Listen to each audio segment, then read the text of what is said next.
Zumbawa. Hello, hello. Hi, hi, hi, hi, hi, hi, hi, hi, hi. Hi, hi, hi. How's it going? I'm very tired. I'm very, very tired. I've been going to bed pretty late this week, so I'm I'm not caught up on sleep at all. Can this fucking wire get out of the way? Get out of the way. You're in my way. Yeah, very tired. I was late, a little bit late today because I had to take a little nap after work. I wish I could have napped for longer though, because I don't really feel particularly rested. Oh my god, hey! Hi, Crystal! Who's up discoing day Elysium? Oh, me. Me for sure. Hope you're doing okay, Crystal. Yeah, so I've been like having coffee I think like twice or three times now. I mean, this is gonna be my second coffee of the day. I really don't want to drink this. Like, I'm not in the mood to drink coffee. Like, my mind is saying no, but my body's like, oh, you need it. You need it. You're living barely. I feel that. I feel a little behind. On the stuff I need to do. Like, I've been trying to, like, take a little bit of a break to reset my brain. Because I've been working on stuff for a while. And, you know, once you hit a wall, you can't really go through it. You have to wait for the wall to come down a bit before you can proceed. So, yeah, I mean, I feel like I'm itching to work on stuff though, but my schedule's not aligning with that yet. So I'm just waiting for that. Mood, but with the monsters I've been chugging. That's the thing, like, I can drink coffee, okay. I don't think I can ever drink energy drinks though. Have I ever had an energy drink? I don't think so. Like with me, I don't know, my view on energy drinks has been so tainted that I don't think I can ever touch them ever. Out of no technical fault of their own, I just can't. I don't want to pee rocks. No thanks. Yeah, I mean, I don't want to jinx myself, but so far, I haven't felt the need to shit from all the coffee I've been drinking. So far. We'll see how that goes tonight. God, and like the aftertaste of it, I'm just not enjoying. It's just... I'm sick of coffee. Okay. We're gonna be continuing Elysium. I mean, this might be a shorter stream, because I started a bit late. But that's okay. We're gonna proceed with whatever we were doing. So... And also let me know if the audio is okay. Right, so we need to talk to Ruby, but we need to finish our other tasks first so that we don't get a bad ending. I don't know if there are different endings, if there are good, bad endings. There probably are. But I want to get as good of an ending as I can, so I want to do everything as best I can. Okay, I want to restock the trap, which is where again? It doesn't tell me. I don't remember where it goes. Yes, okay, we need to check the island, which I don't know where that is. Oh, I think we established that the island is... We can't reach it yet. We have to go through Ruby first. So I don't think we can do that yet.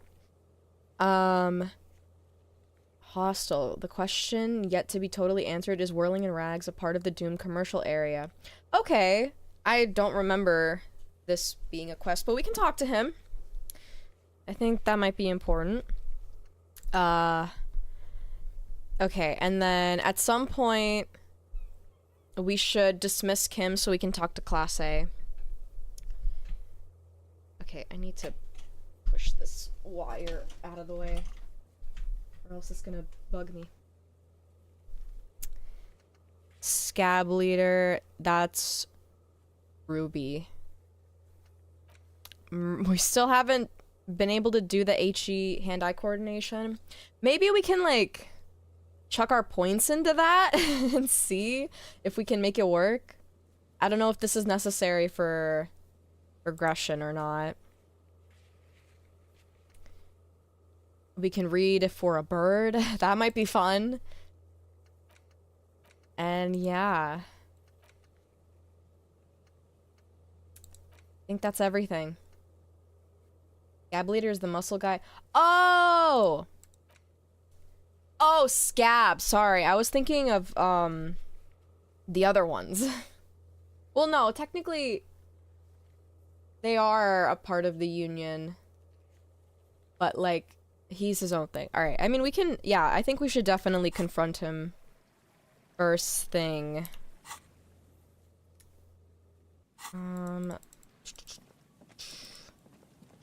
Hardy Boys. Yes, that's the name. Find the last mercenary. So, okay, I might need a little refresher on this. So, the Scab, in quotation marks, leader is one of them, right? One of the mercenaries. Is Ruby one of the mercenaries too? Potentially. There's so many characters, I've been getting them mixed up. There's just a lot to keep track of. Ruby's a part of the Hardy Boys. Okay. Ruby, Hardy Boys. She is with the drug cartel. That's her thing. And currently our suspect, our leading suspect at the moment. And then we have 3 mercenaries who are from whatchamacallem, from Joyce's team. That's part of the Harry experience. I mean, you know what? We're Harry and we're confused all the time. They concluded the last mercenaries in a high up position south of the roundabout. Yes, that's true.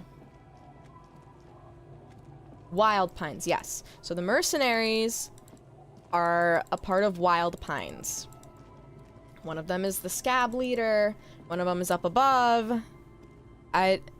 Is that the girl, or is she different? I don't know. I don't know. Head back to Marnay's. That's the girl. Okay, the girl is up top. And then do we know anything about the 3rd mercenary? I think we might have gotten something. Some kind of clue. Alright. Right to work! Right to work! Shame on you! Okay. Do we just say it? Hold on, I need to save.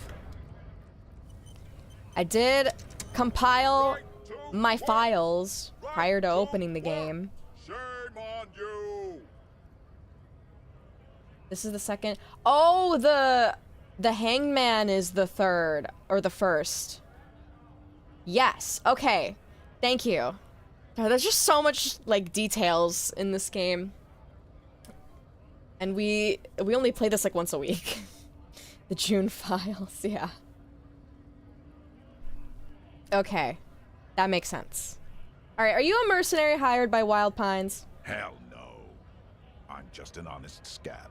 I won't have talk like that around here. You understand? Bullshit, I know who you are. His neck muscles tense up.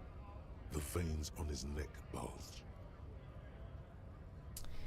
Say very quietly. Is there a tribunal being convened by any chance? Fucking fuck. Breathes out slowly, his giant chest deflating and his mouth slightly open. You hear a tiny rattle. A small radio. Cracking somewhere. An earpiece. Oh my god, he's wearing an earpiece! How about you fuck off now, huh? You fuck off! Okay, of course. Okay, I'll fuck off, yes. There could be weapons aiming at us right now. somewhere above, in the buildings. The other merc. Don't push this, he's thinking. This is not the time. Okay. The man's breathing steadies, but his eyes are still narrow. Slowly, he's trying to get his right-to-work dance back on. It's hard to do that when you want to beat a man into a pulp instead. I think you may be able to help me decipher some tattoos. Take out the picture. Don't think so. No. Suddenly, this feels like a really, really bad idea. But what if we push it? They were on the body of a man who was hanged behind the cafeteria there. It was on your colonel. We're investigating a murder. These tattoos were on the victim's body. I mean, I don't think we're gonna get anywhere just by claiming that we know that he's a mercenary. Maybe if we go on the side of this is a murder investigation. 2? 2's raw as fuck. I don't know if it's a good idea though. Let's do 3. Silence. He takes the photo. Grey eyes dart back and forth on the glossy surface. His face is unmoving. We got heels, don't worry. We do. Hard as a stone. But beneath it, you see dead flesh in colorful rivers of polychrome, melting skin and hair. Ooh. Fucking loincloths. Really did him in. Loincloths? Yeah. Okay. He's clenching his teeth. There is silent pressure behind them. Can you tell me what the tattoo means? What it means. He points to one tiny star in the web of lines away from the man's heart, almost on his stomach. I can tell you what this one means. Only one. You want to hear what happened here? Yes. Our colonel is deep in the bush here. Deep in the fucking bush. In Benital, 41. Monsoon season. He's on a reconnaissance mission. Yeah, so he's describing one of the missions he was in, and the tattoos supposedly signify certain, like, history of missions from them. He spent a month behind enemy lines, scouting kipped villages. Nothing but fucking bugs and snakes for fun. Men are getting restless. There's talk of switching employers. With some strange emotion, this is about to get really graphic. Last moment to back off. We're not gonna interrupt him. Our boy. He's only a captain then, but he knows how these men think. If they don't see action soon. His voice gets strangely quiet, a long, long way from right to work. His gaze pierces the paper. At dawn, he comes upon 2 kids, breeding in the bushes by the river. Or maybe they weren't breeding. Maybe they were just making eyes at each other. I like to think they were breeding. Kipped. We shot the boy. He was useless, but the girl, she was nice. A little fat, you know, but not too old. What the fuck? This isn't useful. Say nothing. She was quite the entertainment. For the week she lasted, expired in the hands of Sarge Mason. The kind of guy who'd make Chief there shit his pants and cry like a bitch. Huh? Am I reading this correctly?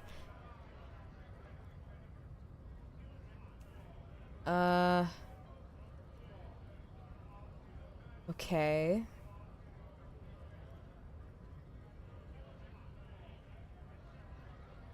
Okay, so he's admitting to assaulting a poor girl? God. Mason couldn't let go.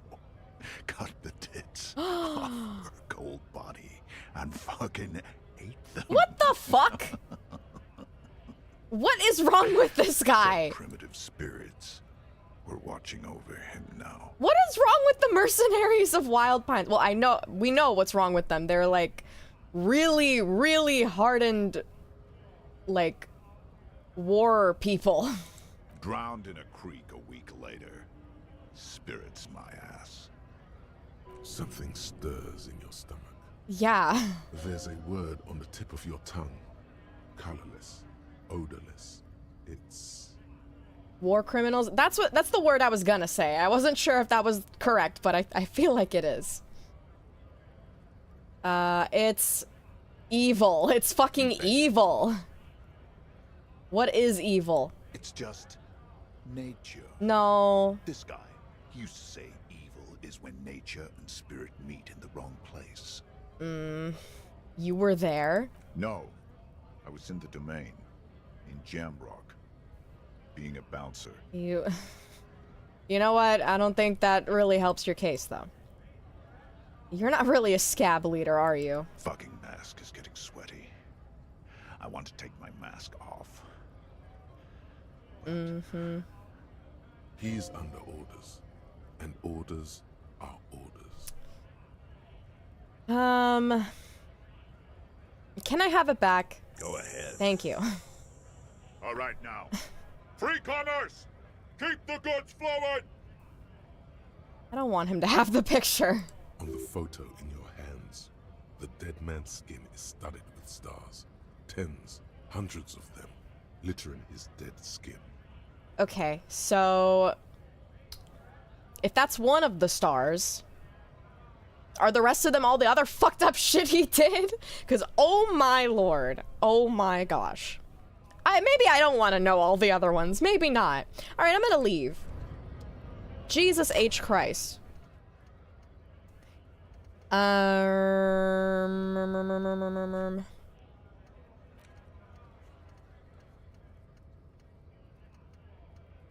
Many, a sea of stars. Oh my god. You know, I think about sometimes the people that are really, really fucked up and hurt a lot of people, if only to see that visually represented by something. I feel like this is kind of the case.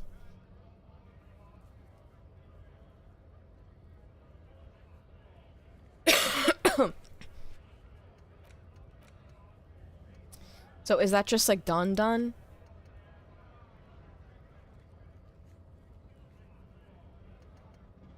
Have you fully explored the whirling?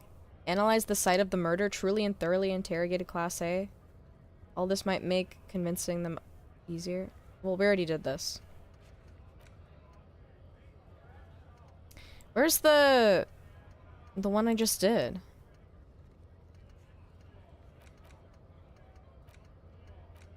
Where's the one I just did?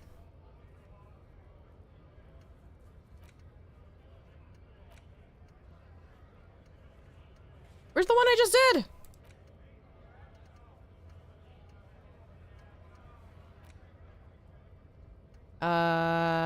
Scab leader. There it is.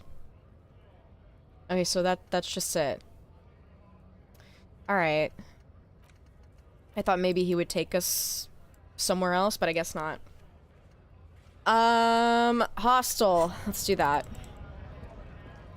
Crowd is so loud.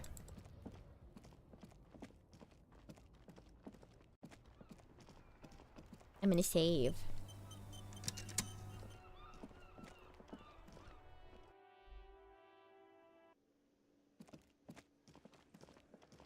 Alright, tell me something about your little place. Hey, was there something you needed? Yes. Well. Bringing him that new bird surely made a difference in his I attitude. really made a friend out of him. Alright. No, I don't. Not my bill. Why can't I ask him? Another thing? Another thing. Okay. Great. I love those. Why is Kim standing there? He wants to be the third wheel, I guess. Class A. Wait, do we tell him that? Did we tell her we wouldn't tell him? What if I told you I got into the back room behind the blue steel door? That's right, we did. Oh, okay. Well, I did hear you make noise back there, so good for you. He's just okay with it. He's really holding himself back here. It takes a lot of willpower not to ask. Obviously, he's been wanting to know what's behind the door. Aren't you gonna ask me what's back there? Okay, what is back there? Skeletons, a mausoleum of the dead. Yes, haha. What's actually behind there? Pinball machines, a pinball workshop. Ha! I knew it. I've always wondered where those machines by the door came from. And they told me there was some kind of pinball thing here too. I knew it. Were there any back there? In working order, I mean. There was one. Didn't check. Pinball is stupid. Why do you want to play? Because I might be up for a game. No, I was just wondering if you found pinball machines there. If you're thinking of selling those machines, I want a fat cut. C-suite shit. Beat your chest. I'm a disruptor. I feel a capitalist plot coming up. These are kind of good. I want a fat cut. Those machines are whirling property. But if it makes you feel any better, I'm not planning to sell them. Okay. It wouldn't hurt to get a little life in here. Other than the hellish karaoke machine. That one's always causing trouble. Sounds like he cares about the place. He's not going to be overjoyed to hear that it's part of the doomed commercial area. He should still know. You have to be forewarned about these things. I have to warn you, I may have discovered that the Whirling Rags is part of the doomed commercial area. What? Why would you say that? We're at a completely different address from that whole thing. It's not that far away. The building's like across the street. So he knows of the doomed commercial area and its address. He's thought about this. The Whirling is listed on the intercom outside as one of the businesses in Building B. Should get your wiring fixed. I tried to call and couldn't reach you. I've been working here for a long time, and that intercom has never been used by the Whirling. The Whirling was once the East Delta Pinball Arcade before it failed. It's only a matter of time before the Whirling fails too, bitch! Does this look like part of a doomed commercial area? This pre-revolutionary tilework, these high ceilings, the nice rooms, well, most of the rooms. Gart, where the fuck else is everybody gonna go? Like, this is such a small town. There's nothing going on. The entire, like, Building B section is destroyed and completely unusable. Where the fuck else is anybody gonna go for fun? This is the only place. It's not because you're doing a good job. For 14 years, man. That's how long I've worked here. I've kept this place up through hail and through sleet. Fuck me, if some doom ghost. He's done a fine job too. Though he's spoken of the place dismissively before, the hostel is actually very important to him. You really care about the Whirling, huh? Yeah, it's slowly growing on me. It's beautiful in its own way, especially for this neighborhood. I've been trying to keep it that way. I don't disagree. Even if it is part of the damn doomed commercial area. Aha! So you admit it. Yes, your police skills have delivered. I'm sure you'll get a commendation, maybe even a promotion. Ooh, okay. Who owns this place? Some real estate management company. They never come around here, just collect money from afar. Honestly, I think some money laundering might be involved. Damn. There is an acrimonious note. It's clear he's doing the real work around here. And who named it the Whirling in Rags? Well, it sure as hell wasn't the real estate company.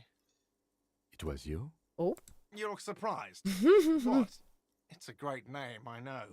Cafeteria managers come up with great names too. It's from a song.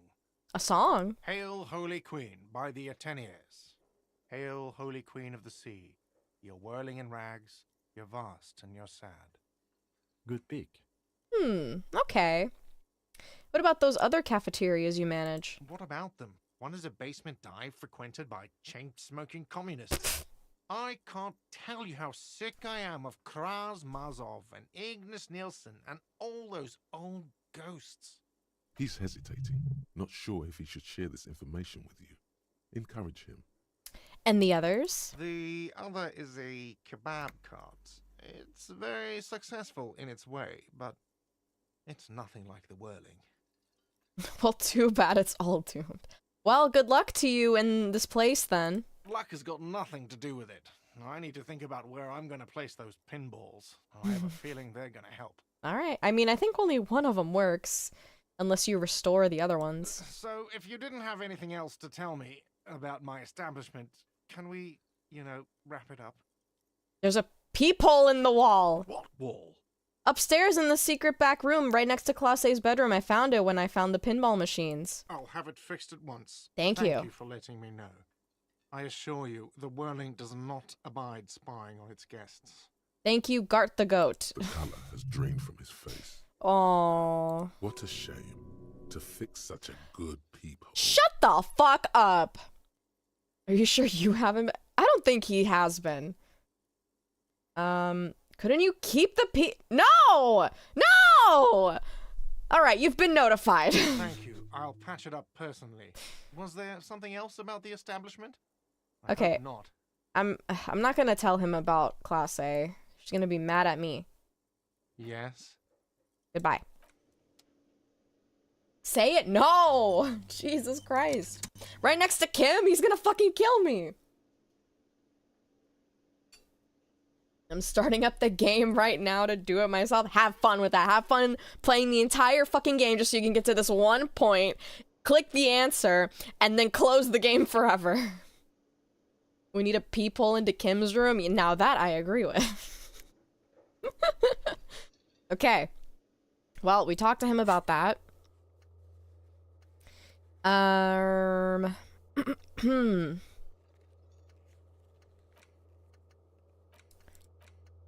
Heraldic bird. Let's do the bird thing so we can get some XP. Some extra XP. Harry the Creep.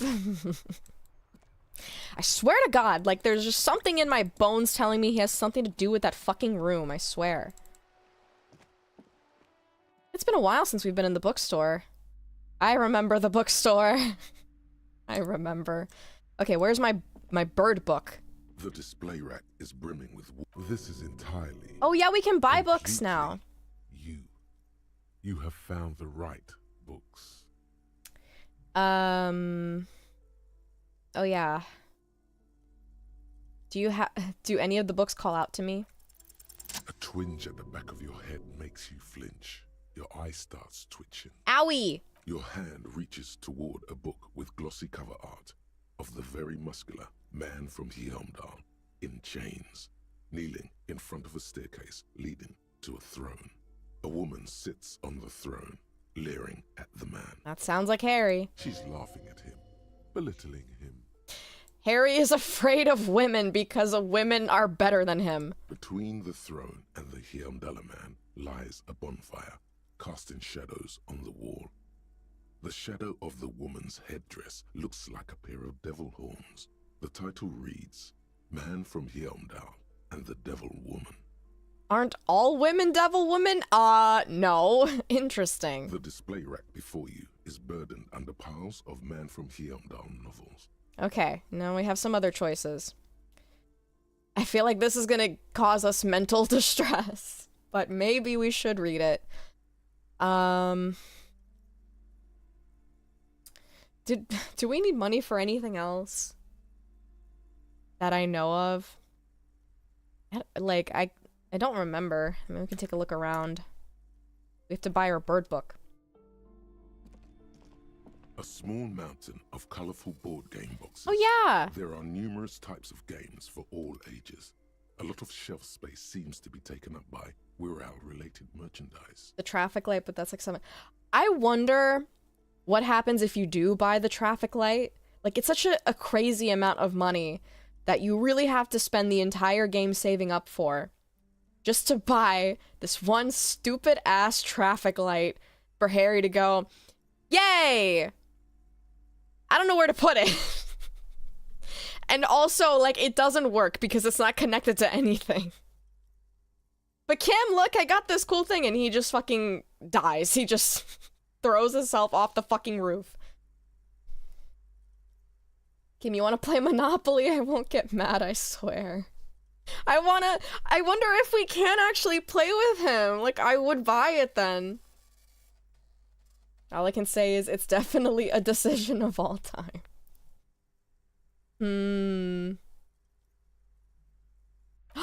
We can! Okay, oh my gosh. Hold on, do I have any bottles to sell for extra money? Can we, like, check how many bottles we have? I don't know. I can always head to the bottle place. Shelves filled to the brim with crime novels Dick featuring Mullen. supposedly stolen. What's this tiny book? A sulfur-crested cockatoo sits on Oh! cover, The bird its book! beak slightly open. It looks as if the bird is calling out the book title, From A to Zurich, a guide to a well-behaved cockatoo. It has 19 bottles? Oh, okay. You need some missing pieces? There's missing pieces! Damn it! Okay, flip through the pages. Turns out that there are so many different cockatoo species, and they all have behavioral problems. Aww. You don't have behavioral problems. That's garbage. You're cool. What about this guide to cockatoos, storekeeper? It's a must-have if you own a cockatoo. I've heard they're quite capricious. I like birds. Do I like cockatoos? My favorite bird is the African gray parrot. Fun fact. I don't know why you need to know that, but now you do. $3. Okay, that's cheap. Steal the... You wait for the spirit to be distracted. When Fuck she's you! not looking, you haul the tome of cockatoos into your pocket. It's quite a challenge, but eventually, the guide to the cockatoos is yours. Splendid effort. It will be added to the wiki. Amazing. Kim doesn't care. He's like, I don't even like her.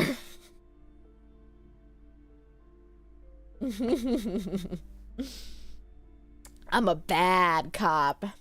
I'm just a little bad guy.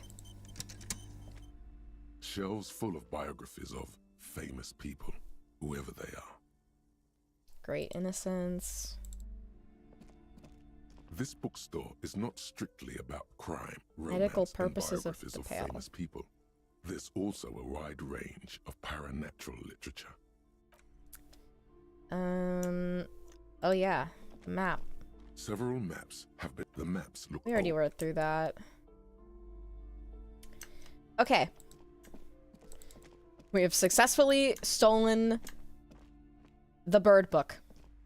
I think I'll buy the board game. A small mountain of colorful board game boxes. There are numerous types of games for all ages. A lot of shelf space seems to be taken up by Wirral-related merchandise. June hates small business. Imagine reading it in front of her. Like, are you going to pay for that? No. Oh. Well, you've already gone through the check, so I can't really do anything about it. You've already passed the check. Rural. Okay, can I get a reminder of what this Endless is? variety of source books, law books, and codices litter the table. The topmost book is titled Welkin Compendium, 2nd edition. There's also a large hardbound tome with intricate cover art, The Hunters of Catawak, Boreal Creature Compendium, and a Pick Your Path adventure game book titled Tales of Wirral, Cavern of Velkrag.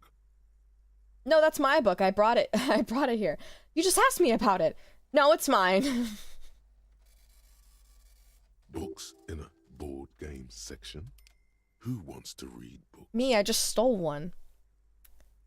There's a box that says Okay. Wirral, 3rd edition mega setting supplements module. The side panel notes, a fantastique adventure board game, new maps and miniatures. A sticker on it displays 25 real. Is this like a Dungeons and Dragons related game? Nonsense for anemic Beano Claude. Well, I'm an anemic Beano Claude myself, so I'm gonna buy the board If you game. say so, but you better stay away from those immoral occult rituals. No. I will play it.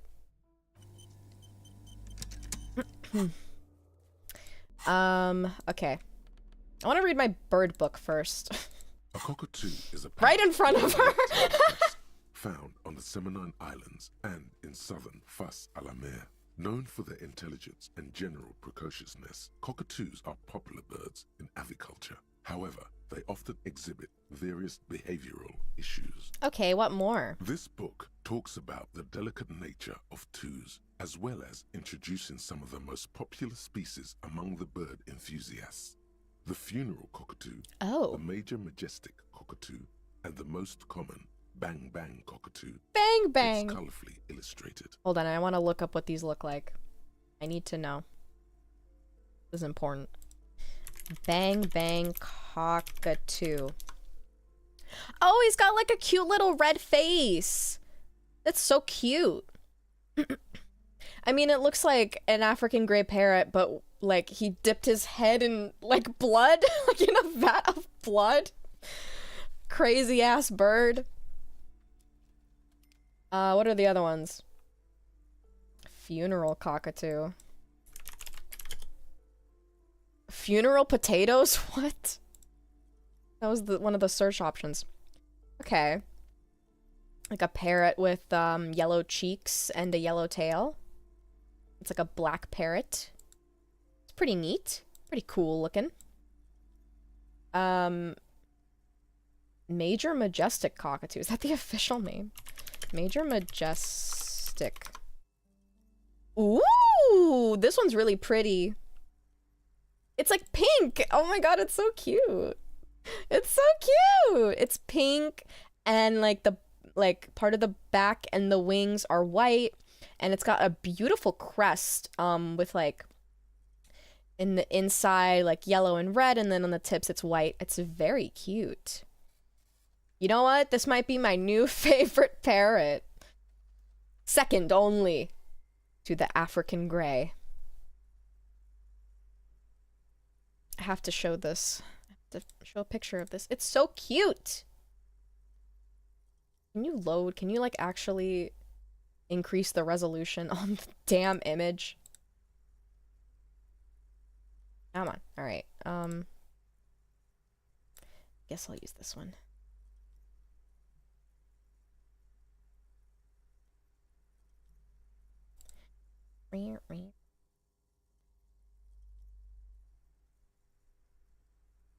Bird.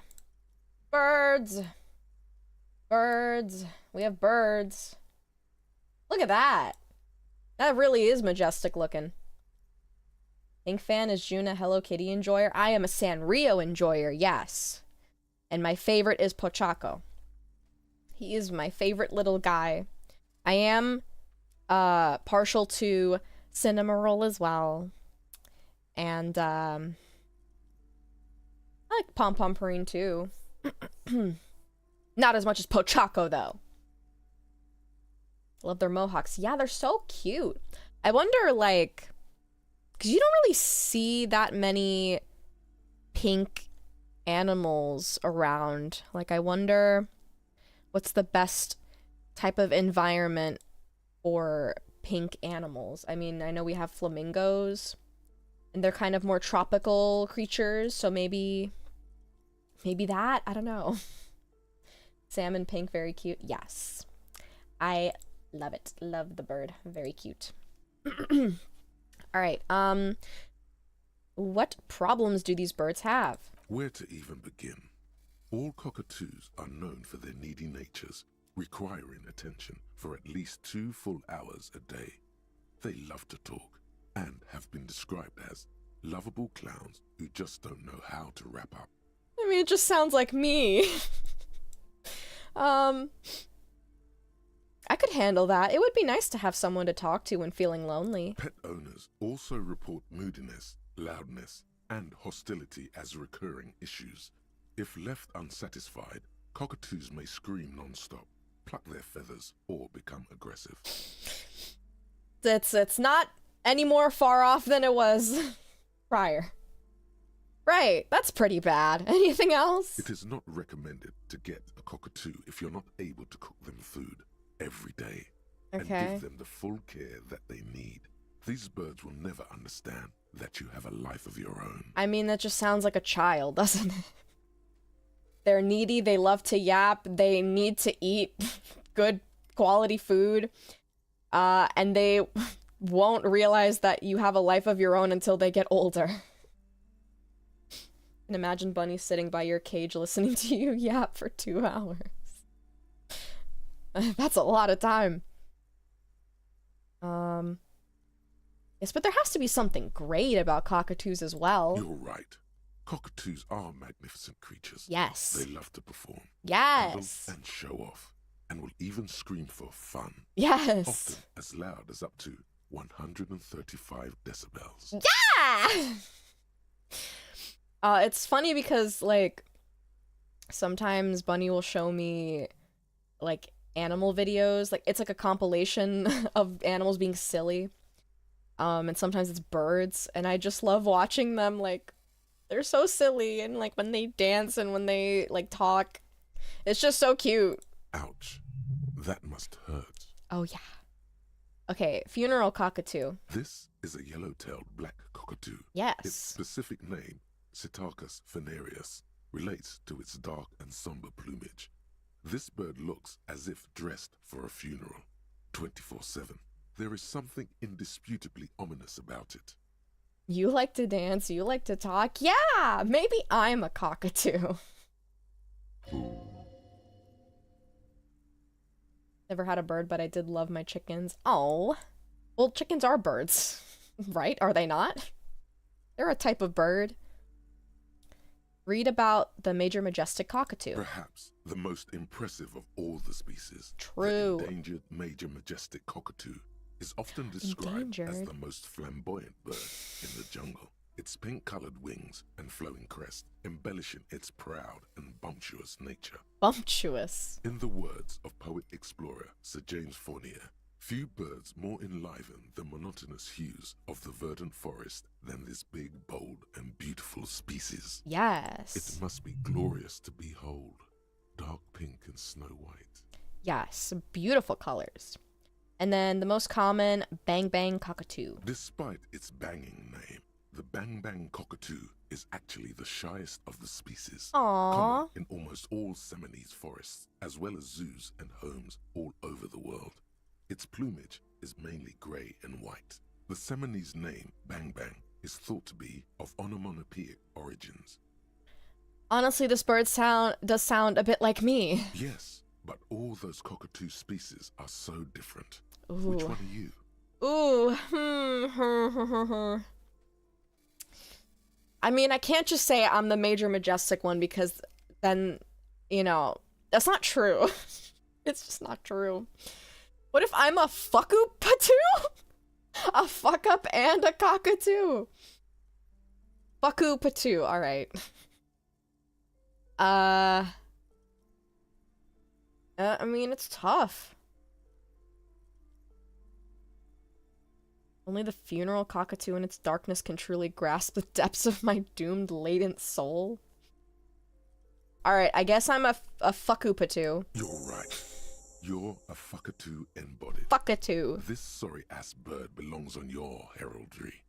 It probably doesn't even have feathers. And Only screams. Ah! Okay, I'm putting the book down. Oh, what a way with words, Lieutenant Harry. That's W. Freighter, Lieutenant, actually. Oh, the coffee doesn't taste good when it's cold.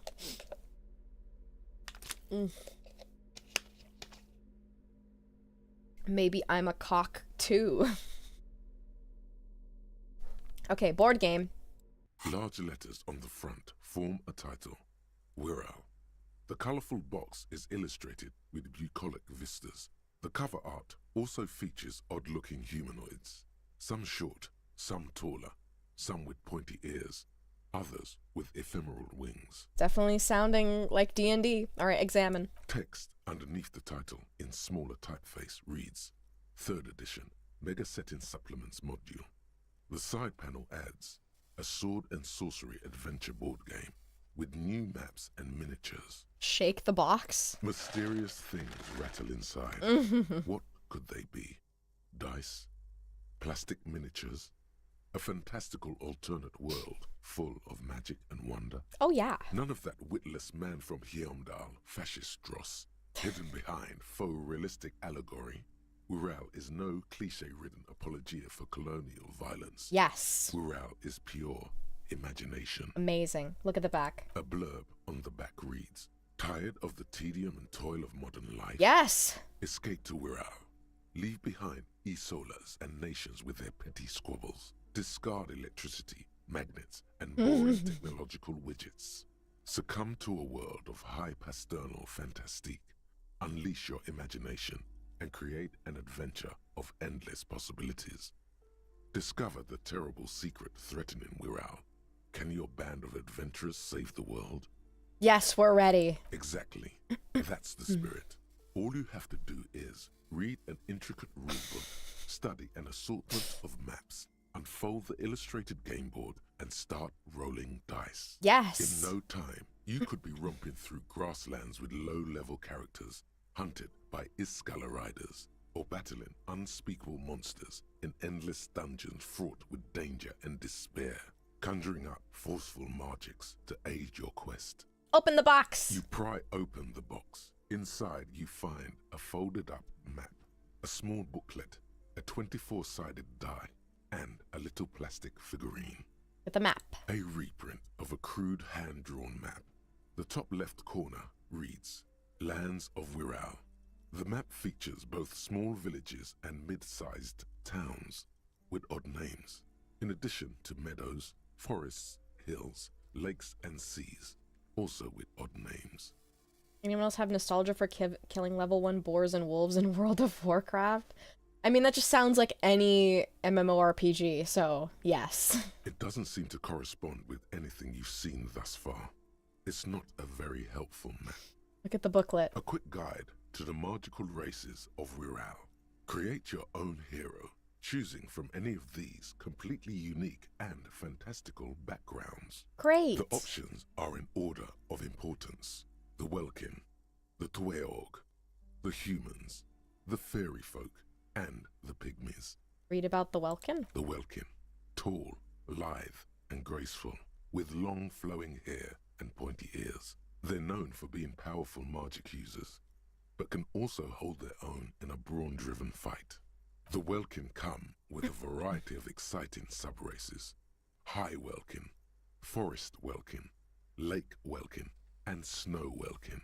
But if you're not feeling experimental, a basic Welkin will always do. Just sounds like high elves, wood elves.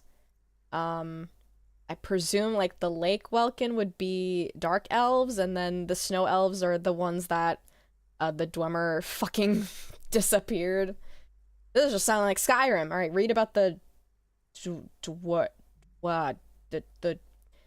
Dwager? The Dwager? A grand race of industrious mountain people.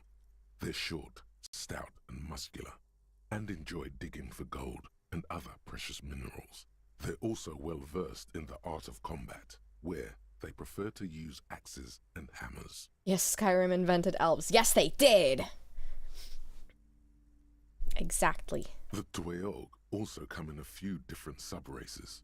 Hill Tweog, Shield Tweog, and Dark Tweog. Okay, humans? They're just human. What else is there to tell? They're average in all stats, and jacks of all trades. That just sounds like me. Read about the fairy folk. A very small race of flying people, known for being mischievous, full of trickery.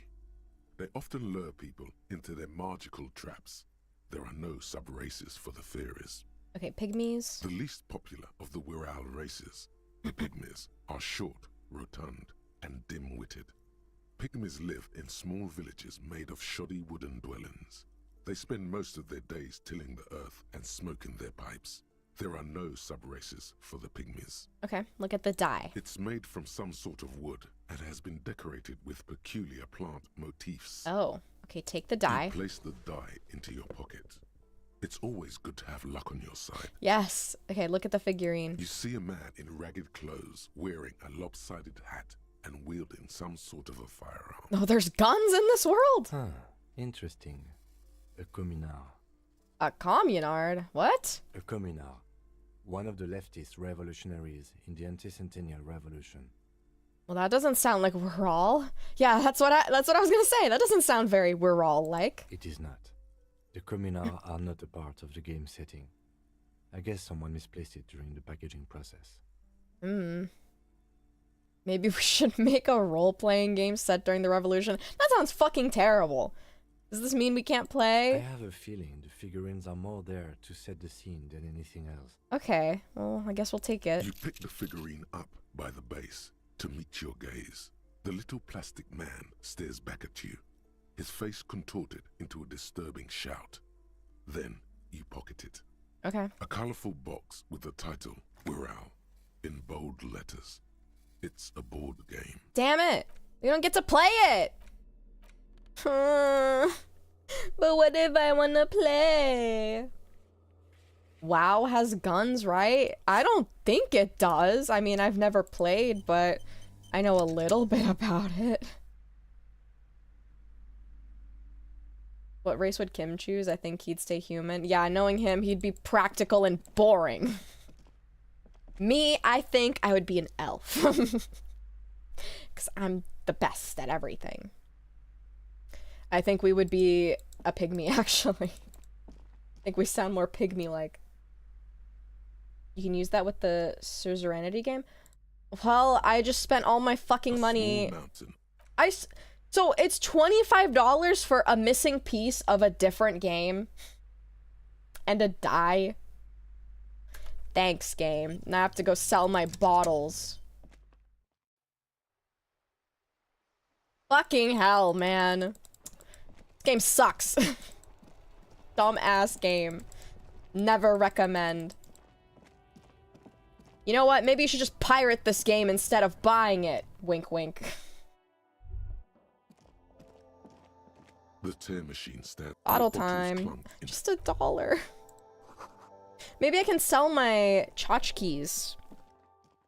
I think the lady planned that from the start. She's a shrewd business bitch. Definitely go with a mountain-dwelling, Dwemer-like race, basically. Or being technologically advanced in a fantasy world would be so OP. But, like, but what happens if you are the Dwemer and you fuck yourself up out of existence? And who knows where you are? Did we talk to you yet? Officer, care to play a game with the lonely old man? Well, I'm not gonna pick up your bull, so no. Actually, never mind. Wouldn't be the same. I don't want to take his sandwich. Where's Renee? The prick is gone. Thank God. I can barely believe it, but he's really gone. Did he die? He is trying to retain his jolly facade, but the underlying sadness casts a deep shadow over his face. What do you mean? Hell, most likely. He was an absolute Kent. Wait, you can't just fucking die off screen. What are you talking about? How did he die? His hungry little heart finally gave out. The dock workers found him in the guard booth this morning. Wasn't even supposed to be working for another week, but he just had to prove how tough he is. Why are so many people dying in this town? Yes, he was about to head home. Cause when the dock workers found him, he was wearing civilian clothes and not the Kuketu uniform I saw him in all the time. Triggers after day 3. Oh my god. Oh my god, and I never got to return his pool to him.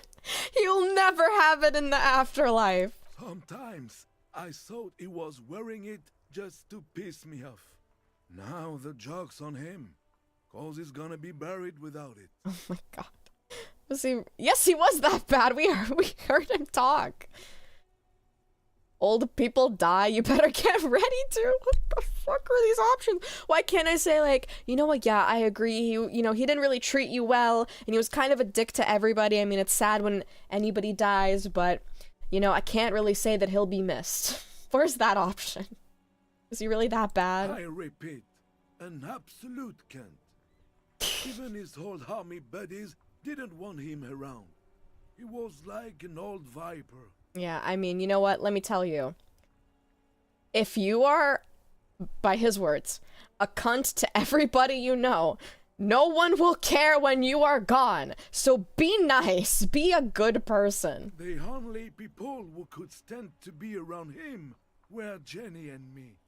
She saw something in him when we were just kids, and she never lost sight of it. No. And I thought if the most beautiful being in the world can love him, then there must be something worth holding on to. Oh my guy. You know, even if, like, the best person in the world is friends with an absolute piece of shit, like, that doesn't really say much about the piece of shit. I think it just tells you that the piece of shit knows how to manipulate nice people. And that's not really great either. Did you love him? We've hated each other our entire lives. So much, in fact, that... He falls silent and looks at you, eyes filling up with tears. Oh. Yes, I loved that angry prick.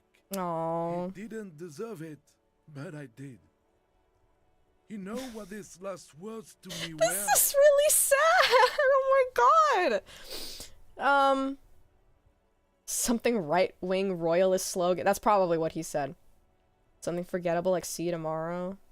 No, tell me. In Guillaume's time, you'd have been shot without trial. Oh my god! That's what he said to me. He lived a cunt and he died a cunt. Let's leave it at that. Oh my gosh. You know, wipe my tears for a second. There's something about, like, loving someone who's a really terrible person because, like, on one hand, you know that they're shitty and you know that they're a bad person and that you shouldn't care about them. But then on the other hand, like, you can't help the fact that you do. And that, like, no matter how hard you try, that, like, that feeling of love is still gonna be there. And, you know, I'll never forget when my psychology my psychology teacher told me that, you know, hate isn't the opposite of love, it's an indifference. When you don't feel any emotions towards somebody, that's the opposite of love. And kind of the problem with that is that hate and love can be so directly tied with each other, and that's kind of what causes a lot of issues in any type of relationship, you know. That's why we get so many fucking love songs about, like, I hate you and you cheated on me, but I still love you. Like, that's that's where that comes from. So, like, when you love someone that's awful, like, it's kind of splitting you in half of, like, it doesn't feel good and you don't want to be tied to this person, but then, like, you still feel bad because, I mean, like, if someone dies, you know, you're gonna be sad. It's like, death is a sad thing. But then you're like, well, why do I feel bad for this person? They didn't do a single good thing in their life, period, you know? I had pretty conflicting feelings because recently my grandma passed away. It was not a good passing, let me tell you that. And it was very, like the time period from when we knew her condition was bad to her passing was pretty short. But I've had very conflicting feelings about my grandma because I've heard so many awful things about her. But at the same time, she's always treated me nice because that kind of weird grandma dynamic of, like, I'm gonna treat my grandkids better than my own kids, you know? So it's like, what I heard contradicts what I've felt or what I've experienced, but I knew that the stuff I heard is true. And so it painted this picture of her that, you know, she's not a great person and she's never really lived a great life. But when she passed, I don't know, it was kind of confusing because, like, I don't really know how to feel about it. Like, should I be relieved? Should I be sad? Should I... And, like, I've never had a close relationship with her ever. And, you know, I don't really like talking to my family back home because I don't really like them. So there's also that feeling of guilt too. And I think one of the strongest components of a toxic relationship is guilt, because it kind of controls you in a way. Like, you know, if a really great manipulator, right?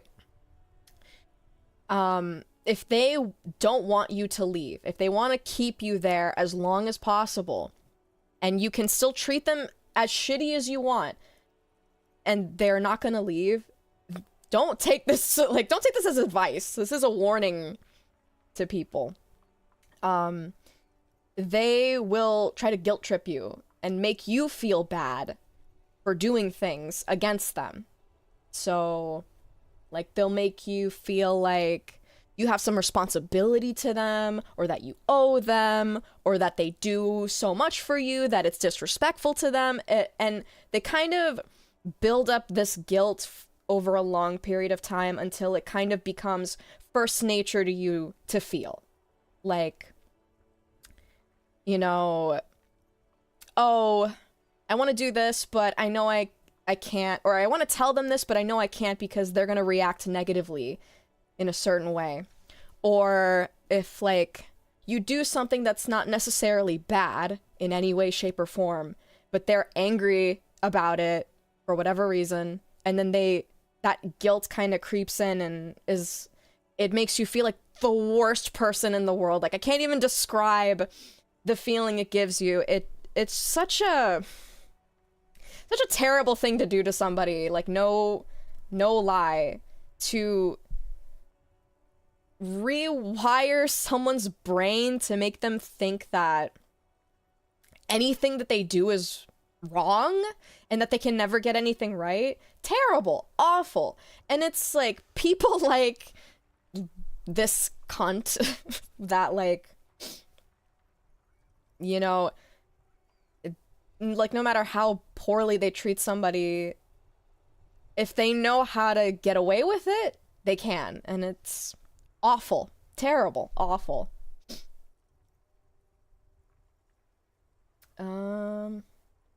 Now I want people to piss on my grave. Gonna live on after death rent-free in my enemies' heads. The thing about D is that it's so big sometimes it's better to replay later on. If you do check out the old guy's questline more, it's interesting. Oh, okay. Yeah, I mean, I'm sure there's gonna be plenty of things that we miss along the way, and that's just gonna have to be the case. For a first-time playthrough, at least. Stupid freaking human psychology, always giving me mixed emotions about people who harm me. Sorry about your grandma, I felt the exact same way in the last years of my grandpa's life. Yeah, I mean, it's tough. Like, family and relationships are so complicated. There's never an easy answer for anything. Getting told by my dad that I had to sacrifice the summer of my freshman year of high school to fly out and take care of my grandpa after his brain bleed fucked me up in ways I can't really describe. That's terrible. Yeah, it, like, you know, I think in a lot of cultures, family is very, like, is a very powerful force, but it can also be a very negative force too. Like, you know, we see in media that, like, family is important, family is good, but the problem is that, like, well, it depends on the family. If a family dynamic is not healthy or positive in any way and is only causing you harm, then there is no reason to keep that family around. And there shouldn't be this obligation looming over your head of, like, well, I have to take care of this person because they're my family, irregardless of any context given. because that's just another like manipulation tactic. It's just one way that people can use that to their advantage to abuse you, to like use you for their purposes.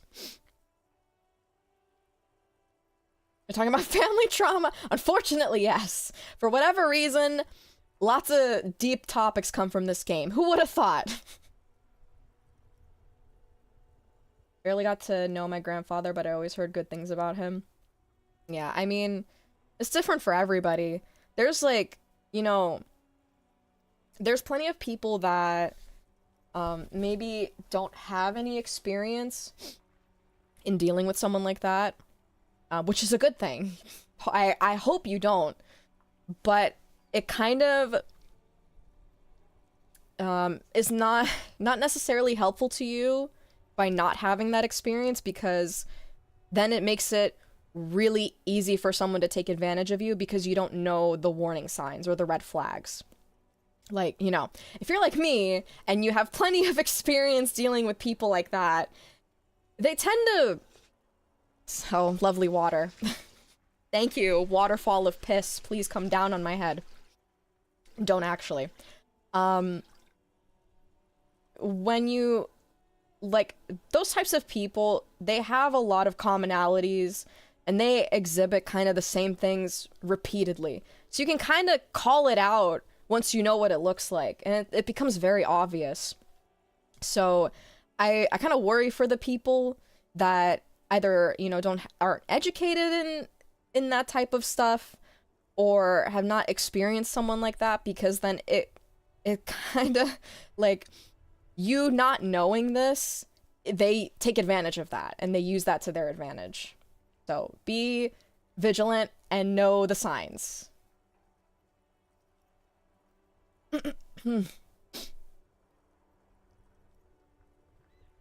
Immediate is good, but man, past that is wild. Oh yeah.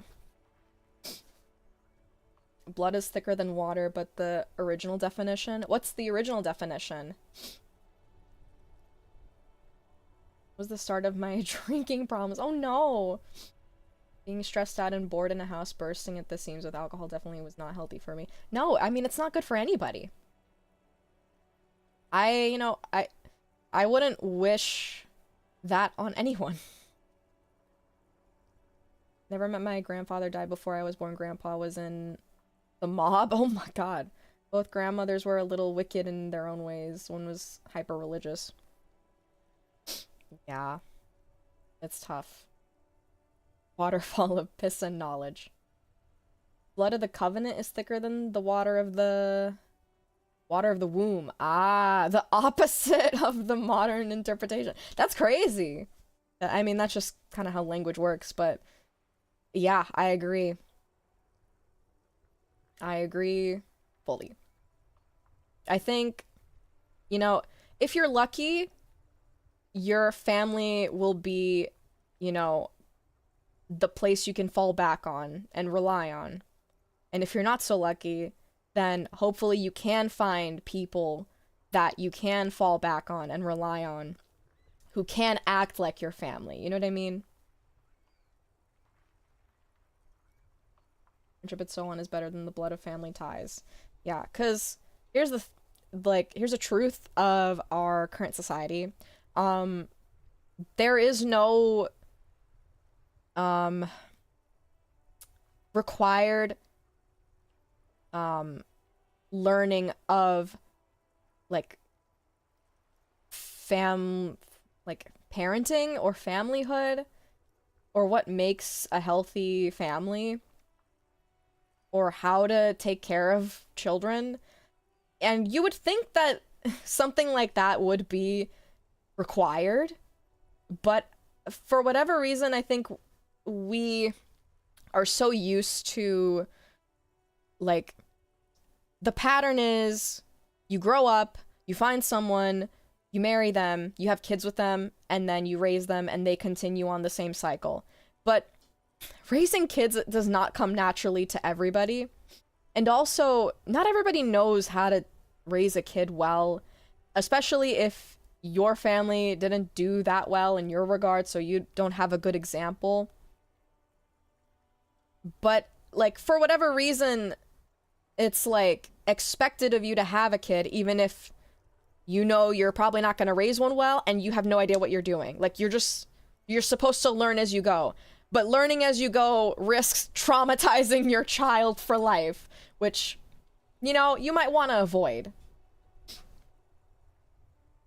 So, I mean, my wish is that more education of that nature would be popular, but I have a feeling that that wouldn't be liked by certain people, unfortunately.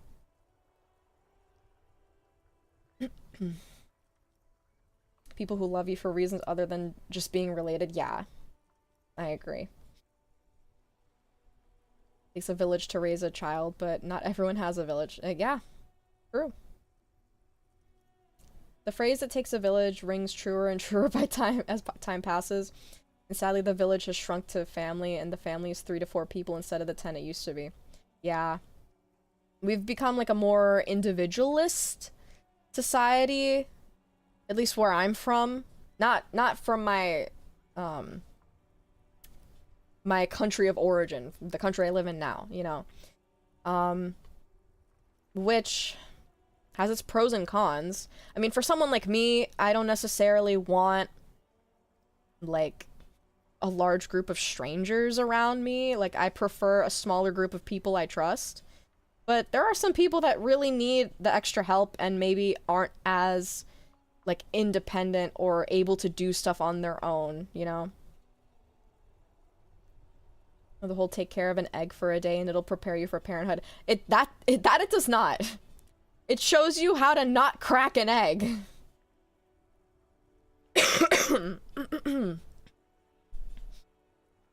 School should really start teaching parenting skills. True. Which I know, like, the whole, like, there's a whole balancing act, because there's gonna be plenty of parents out there that are like, I don't want random people teaching my kids how to parent. I'm like, well, that doesn't mean that you know how to parent just because you're their parent. You know what I mean? Also, like, you're okay with having random strangers teach your kids other things in life. You're okay with them teaching them how to do taxes, roughly, barely. Like, that's not even, doesn't happen everywhere. But, like, you trust them to teach them other stuff except for parenting, which I'm like, come on. I feel like that is something that you should be getting multiple perspectives on, not just one. Well, you aren't gonna teach them, yeah. You guys learn taxes in school? Again, barely. Barely. I think the one thing my, like, it's not like an economics class, it was something similar to that. And it was a mandatory class you needed to take to graduate. The one thing I got out of that is a budgeting spreadsheet that is actually helpful.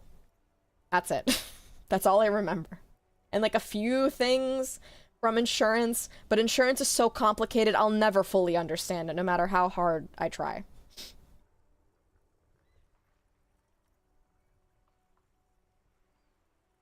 I'm thinking about having a kid is scary because I know what it's like to have someone who barely knows what to do as a parent. Alright. Long tangent aside, let's continue.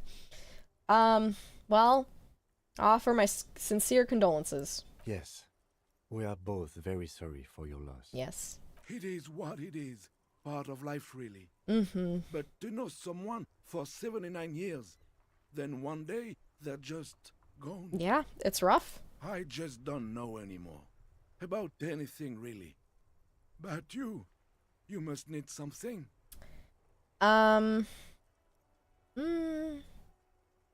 Well, is there anything else to talk about, Renee? Yes. Oh, no. What about? Yes. We're done. It is what I just don't know anymore. What about the dead man? Everything, really. I probably knew him better than... You meant the teacup in the tree, Yes. didn't you? I don't know anything about him. Alright, well, it wasn't too useful of a conversation. Appreciate the real talks. Yeah! I mean, I hope I'm not, like, getting too carried away or sidetracking for no reason. I just like talking about this stuff. Because, you know, I've lived through it. It's kind of my own way of, like, exploring my own feelings about it. And kind of understanding my own thoughts. Should we get the bull for him?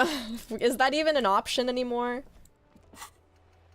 I mean, we can. Similar looking metal sphere. Alright, well, we're not gonna fish it out, so we have to find a similar ball. I was gonna say, I joined in and immediately got into Trauma Talks. Disco must be a banger game. Oh, I believe so.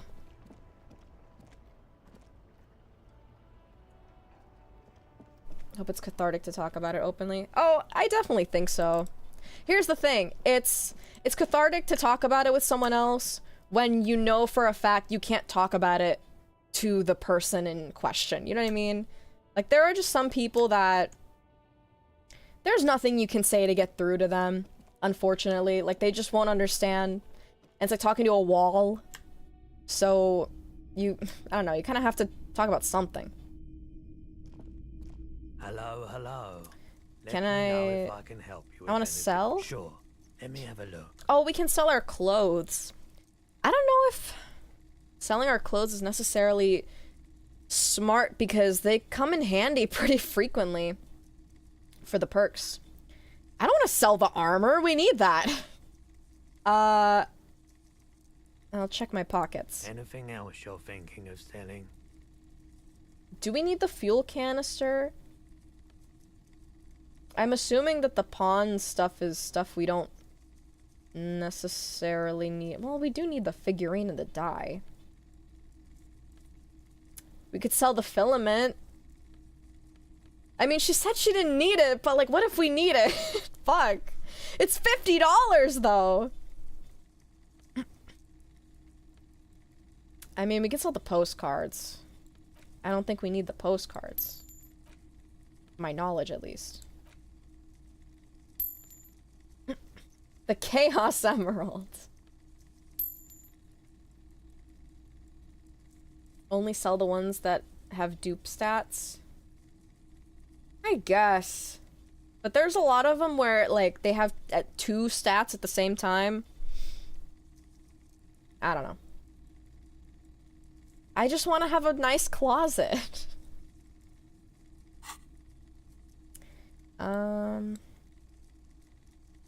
Okay. Another time, Pat. Oh, I was hoping to get more money from that. Filament can't be used for anything. Alright, I'm selling it. Fuck it. Hello. I'm gonna save, though.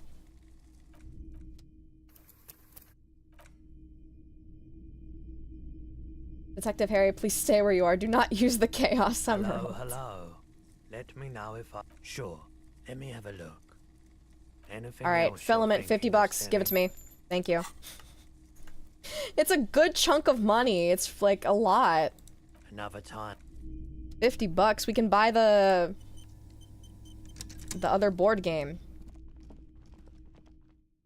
Think I'm lying to you? Honestly, that sounds like me. Good thinking from you. Well, it's too late now. I already did it. Imagine this is like the most game-ending thing I've done. Ah. Oh, what? What happens when Eggman gets all 7 of the emeralds? I think that's when communism fully starts. Surely. A small mountain. I want the board game. Wonderful choice, sir. A wholesome family game. Okay. Maybe Kim will play this one with us. Please! In your hands, you hold a brand new copy of the game, Suzerainty. It's snugly wrapped in a skin of plastic. The cover features a charming illustration depicting a mass of grinning laborers loading goods onto a ship, while a richly dressed administrator oversees their work. Shake the box. The box has a nice heft to it. You hear the rattle of individual wooden tokens and feel their weight shifting back and forth. Just thinking of that clip of Eggman calling Shadow a bitch. Don't make me quote the entire thing. I know it front to back. Don't make me. What treasures wait in store for you? Even before you open it, you can tell that this will be a meaty game of grand strategy and complex player interactions. How do you know it that well? Because there's something wrong with me mentally. There's something in my brain that makes these connections and remembers useless garbage that doesn't help me. Did you get the shirt? Which shirt? Wait a minute, I thought Sonic was the communist. You telling me Eggman is the one to lead us fully automated gay space communism? Absolutely. Absolutely.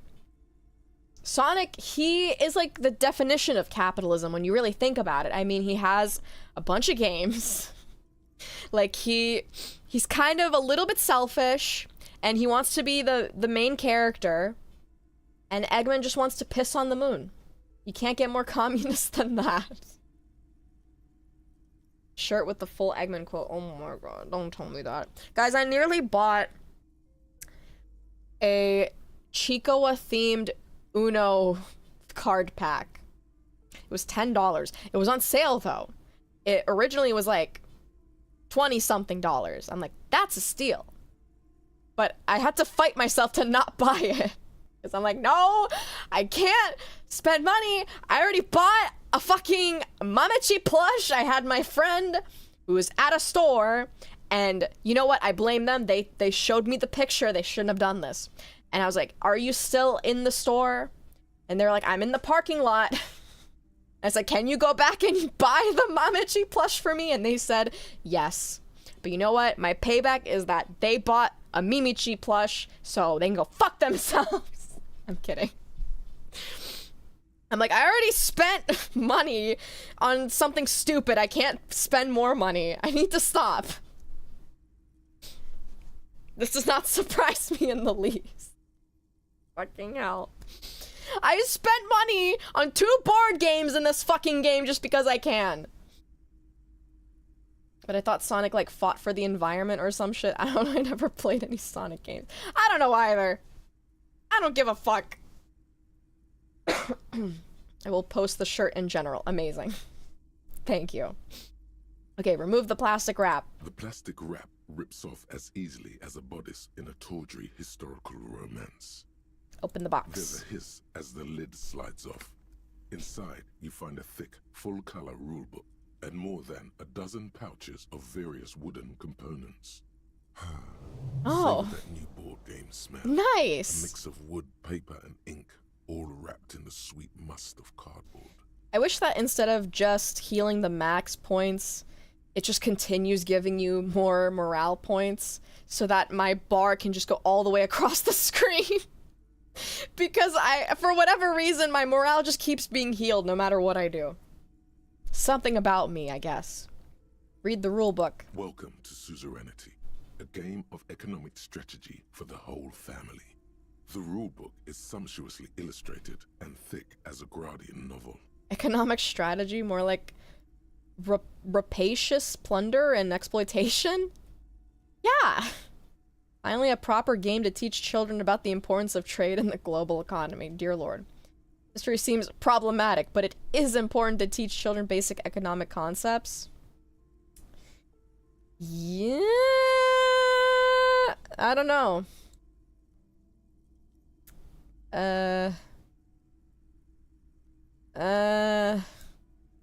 Well, like, how much learning is a kid really gonna get from a board game? It's like, do I really learn anything from playing Monopoly? No. Monopoly is actually a, what's it called? Sardonic is not the word. It's a... Fuck. It's a commentary on capitalism and how bad it is. Or that was the original point of the game. Monopoly taught me about capitalism. More like exploitation. Colorful illustrations depict cheerful workers picking apricots, hauling marble sculptures out of crumbling temples, and harvesting a strange magenta-leafed plant. Everyone is smiling. The instructions are opaque at first, and introduce many concepts you're not familiar with. Fortunately, there are many diagrams and examples throughout. I don't want to read a fucking graph to play a board game. You soon figure out the basic conceit. Each player represents an administrator for the suzerain of Revachol. Your objective is to increase the suzerain's wealth and renown by accumulating victory points. Victory points. Fuck the suzerain, what about my wealth and renown? There is no path to wealth and renown but through the suzerain. As one of the suzerain's trusted administrators, your very function is the glorification of Revachol. Great. That's where the suzerain's vassals come in. The game features 4 vassal nations, each one home to an economically important resource. Each turn, the player collects resources from vassals where they've placed workers. They may then rearrange their workers, fulfill contracts for coin and bonuses, or build structures back in Revachol.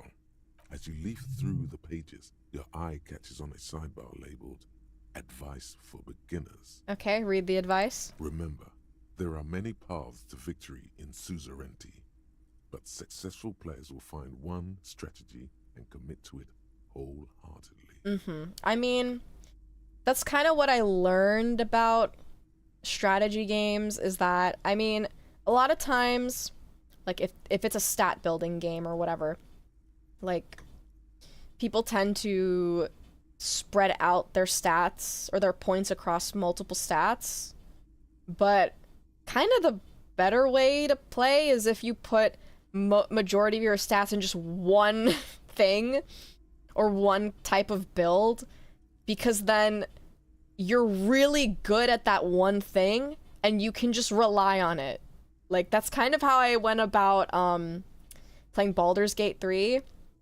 I gave myself a lot of charisma, and, you know, the game is majority talking to people, and, like a lot of the, like, dialogue options, you're kind of trying to convince them. I mean, that's one way that you can go about it. So what ends up happening is that my charisma is so high, and I have extra stats from being a rogue, that nearly every roll I have, like check that I have, it never fails. Because I have so many bonuses and my stats are already high that I can just convince anybody to do anything. And they're just like, okay, all right. I can just talk my way out of anything. And it's great. I love it. It's been really fun. As usual, I see. It'll never beat, though, my stats in Fallout 3, where I put, like, everything into, I think, was it strength or something like that? And I gave myself no intelligence. I'm stupid as fuck, but I can get out of anything, really. And then I became a cannibal. All right, let's continue. Boring, boring, boring. Tear up this rulebook and commit some old-school atrocities. How's the winner determined? The actual scoring system appears infinitely complex, with a series of tables and appendices required to compute each player's final victory point total. You skip that part for now. Examine... Oh. I'll examine the components. You open up a number of pouches containing wooden tokens. There are also several punch boards with other cardboard components that will need to be punched out before you can play. Punch out the cardboard pieces one by one. Each cardboard token makes a satisfying as you pop it out. Soon, a neat pile of cardboard coins and counters has accumulated before you. What?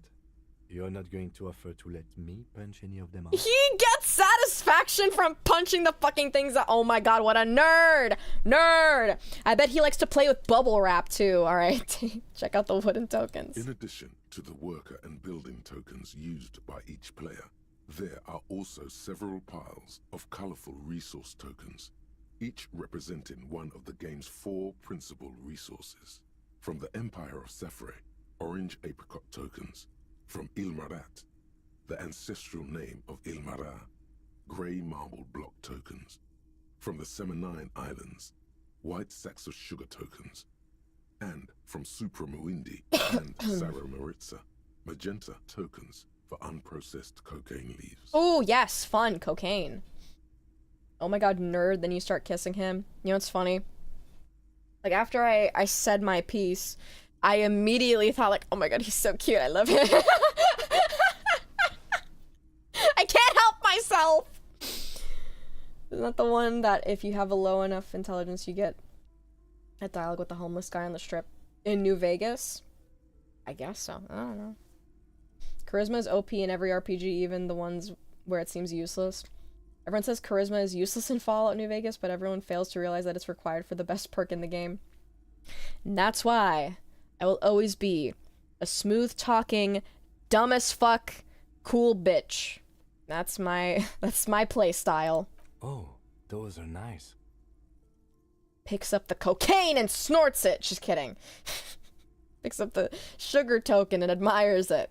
I put the components away. The open game box before you. Kim, do you want to play with me? The lieutenant looks over the rulebook before he sees something that makes his eyes go wide. What's that? Holy shit. Oh! The average playing time for this game is 1 to 6 hours. There's not much that gets him to swear, but when it does. I'm not sure we can afford to set aside that kind of time for a game. You know what's funny, Kim? I actually do need to waste a lot of time because I need to speak to someone at night. Okay, suggestion. Okay, let me make sure that... You know, okay, let's first do the traps. We'll set up the traps for the phasmid. Maybe we can see if we can do this hand-eye coordination thing. I don't think we can find the bull yet. I mean, that's not on my priority list at the moment. And then we can play the board game, so we can waste a bunch of time, so I can dismiss Kim, so I can talk to Classe, and then we can talk to Ruby. Just this whole fucking, like, giant plan. But that actually works out well for me, because I was thinking, like, what the fuck am I gonna do for, like, half the day? I could kill time on the bench, I guess. Dumb of ass, full of charisma and sass. That's gonna be my bio, I guess. Or I guess, you know, the thing I put on my tombstone. Okay, the Insulindian phasmid. Where the fuck was the trap, though? I don't remember. Was it up north? But we checked north, and it was full. It wasn't the empty one. Wait, can we show him the... Tequila Sunset. the statue? No. Game, what? I don't know what it is about this area of the game. It's like lagging out my clicks. It doesn't want me to walk around.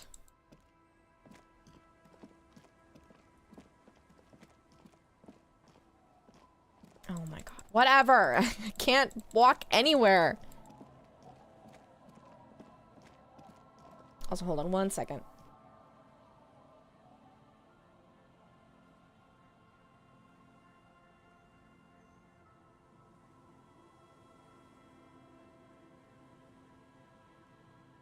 Alright. Insulindian phasmid. Oh, there he is. He's still there. Where the flipping heck is this stupid fucking trap? Don't make me walk all the way around this goddamn map.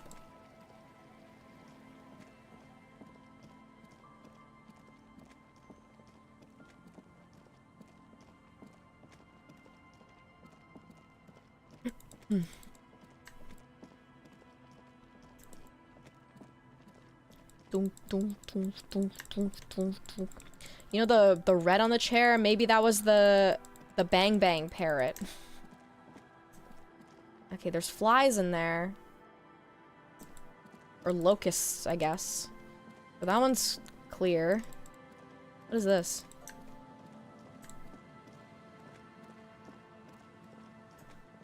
I think we went here already.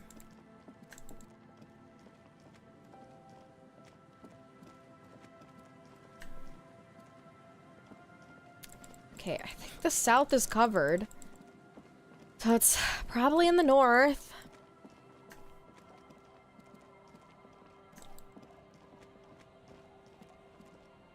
Do the footprints stop here? Where'd they go?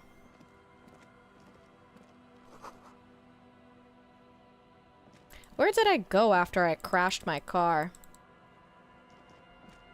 I have no idea.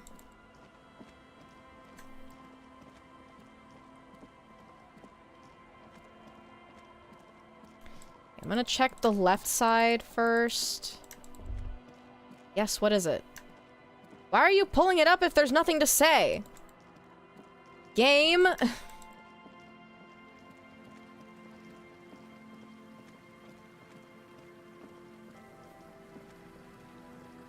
It's a party with the drunks, I think? Oh, yeah, that's right.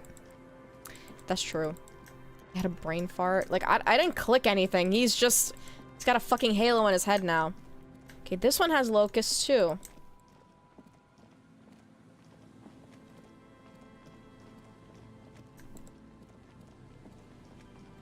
I thought I checked this one. Oh, is this the empty one? What the fuck? The locusts aren't doing all too well. No, they're in still there. In there. This isn't the empty trap. That one was it. My god, I went all the way to Land's End. I swear to God. Maybe I didn't, though. I don't know. It's so easy to get lost.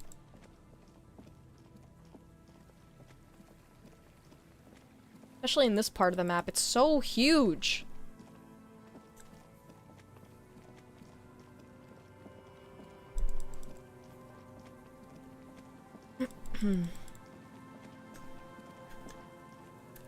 No, we should go this way. My eyes are dry. Also, my body has been really sore this week, and I don't know why. Like, at some point, I started feeling weak, like, kind of similar to what, like, just before I start getting really sick. Like, I felt that before I got the flu. And I'm like, am I getting sick again? Like, what the heck? Then, like, it just kind of went away after I took some medication. But then now, like, my joints and my muscles are kind of sore. And I'm like, why? Why am I so physically weak right now?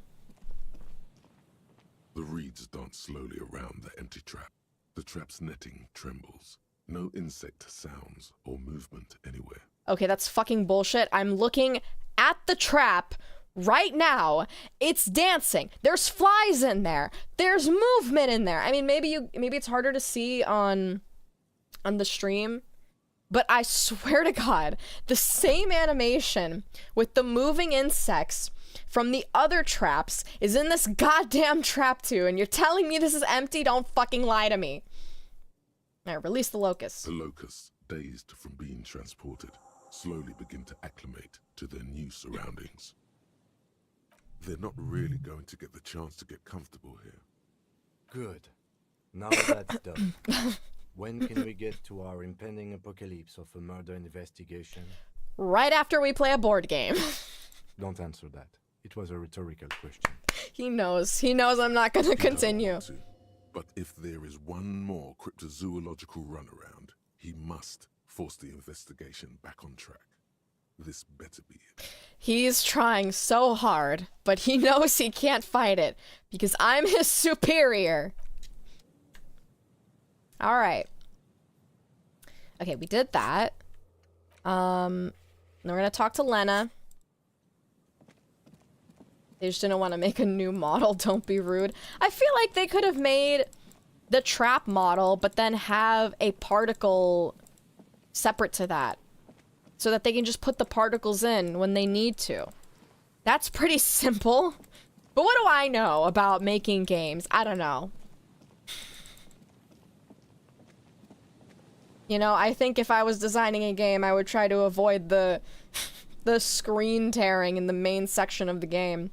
Or the multiple crashes I've had from nothing. Have you ever made a game, June?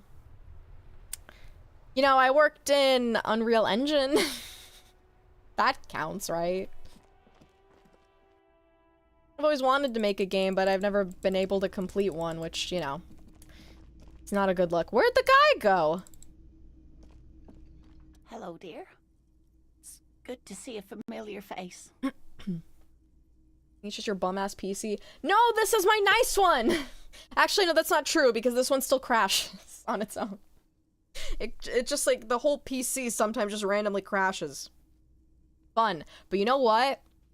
So, I had asked my dad a bit ago if there was anything he could do to upgrade my old computer because it's so fucked up. The fan is so loud outside of every other issue. But, he said, you know what? I might have a new PC for you because I was making it for someone else, but now they're not gonna get it anymore. And then he messaged me today saying, the PC's ready for you, when are you gonna pick it up? And I'm like, oh my god, yes! Yes! Finally! An upgrade! I'm so happy. I mean, I'm still kind of like unsure of what this computer is gonna look like because knowing him, like, he doesn't really like the Windows operating system. He much prefers like Linux, and he has like a Raspberry Pi, which is like the smallest computer in the world apparently. I don't know. And like one of the older laptops I've had from him, he changed it to Linux and I fucking hated it. No diss to Linux. I know Linux is good, but I'm so used to Windows despite, again, hate Microsoft, hate the way they do things, but I'm so used to Windows, I can't not use it. And I prefer Windows for PCs and gaming and stuff. Because it's, you know, like almost every computer game is going to support Windows. So I want it for that. But I hope that he doesn't have Linux on this one because I don't like using Linux. I've tried it before. I don't like it. I don't like the fact that you have to download stuff through the console. I don't know how to work a console a lot of times. Well, I know how, but it's like too complicated, and like I just want to download something and just have it, you know what I mean? I don't like Linux. But, you know, we'll see. We'll see how it works, see how it runs. I think any newer computer is going to be better than my literally decades old one. So, that's a plus. Yeah. Sorry, bum-ass PCs plural. Alright. Aw, so sweet. You know what?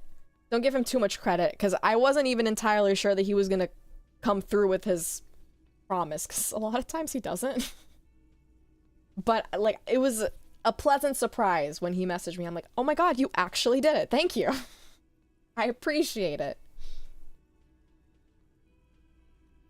One of the small ones, yes, for DIY projects. Interesting. Some industrial Raspberry Pis exist too. Crazy. I use the command prompt for YouTube DLP and I want a KMS every time. Yeah, not fun. Okay, anyways, I restocked the empty trap.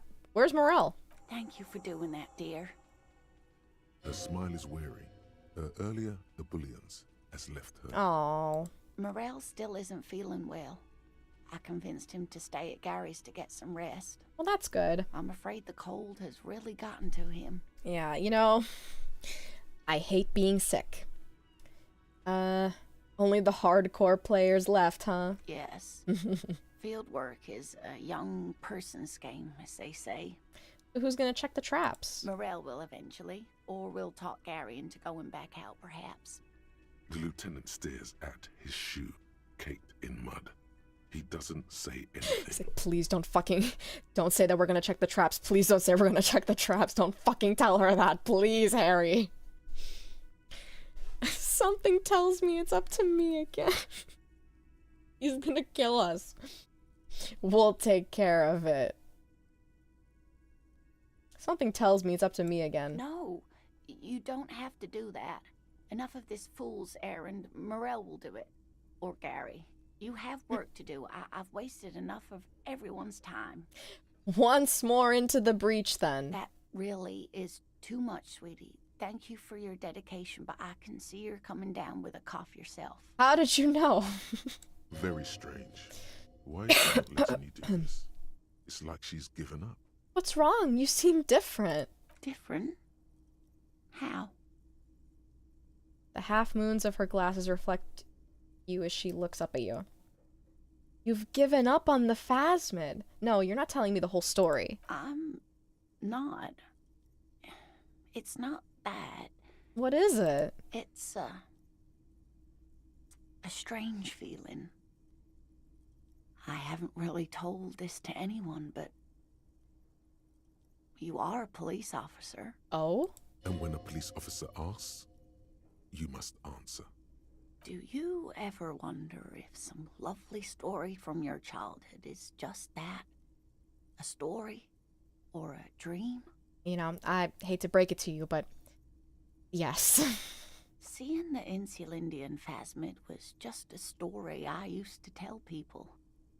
I didn't really think about whether it was real or not. But Morel told me you'd seen it. You also told me. Morel's so proud of it. He always tells everyone. A terrible sting in the heart. Regret. Are you saying you made it up? No, at least I don't think I did, but Morel was so eager to believe my story was evidence of the phasmid's existence. Kind of just like turned the whole thing into like reality. That I'm some queen of the cryptozoologists. That. And for years, his belief made me believe too. Oh. But now, we're both getting old, and he's still working himself sick out in those reeds looking for it.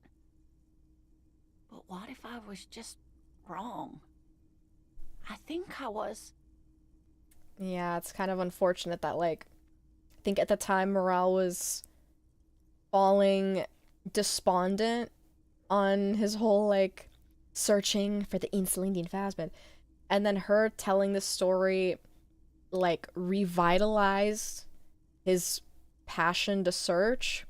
But it kind of, like, you know, it kind of fed itself. You know what I mean? The lieutenant opens his notebook, but doesn't write anything. Oh. He's hiding. These things are tough on him. Matters of love, not violence or deceit. He doesn't know what to do about love. Tell her that her marriage hasn't been a lie. Fuck. Fuck. Oh my god, it's not gonna work. Fuck. Let's give it a shot. But it hasn't it? Fuck, shit. A seed can only bear what's inside.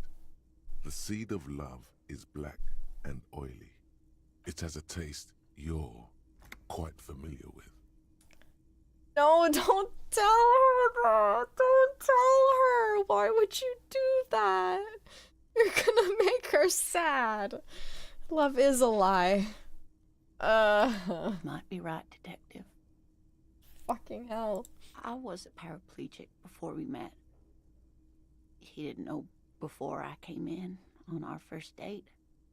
If I weren't the queen of the cryptozoologists, if I didn't tell him that story. Oh, don't say that. I don't think that...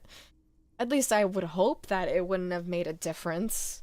My gosh. She has to swallow to relax her throat. Oh. It's keeping her from talking. Honey, you're perfect the way you are.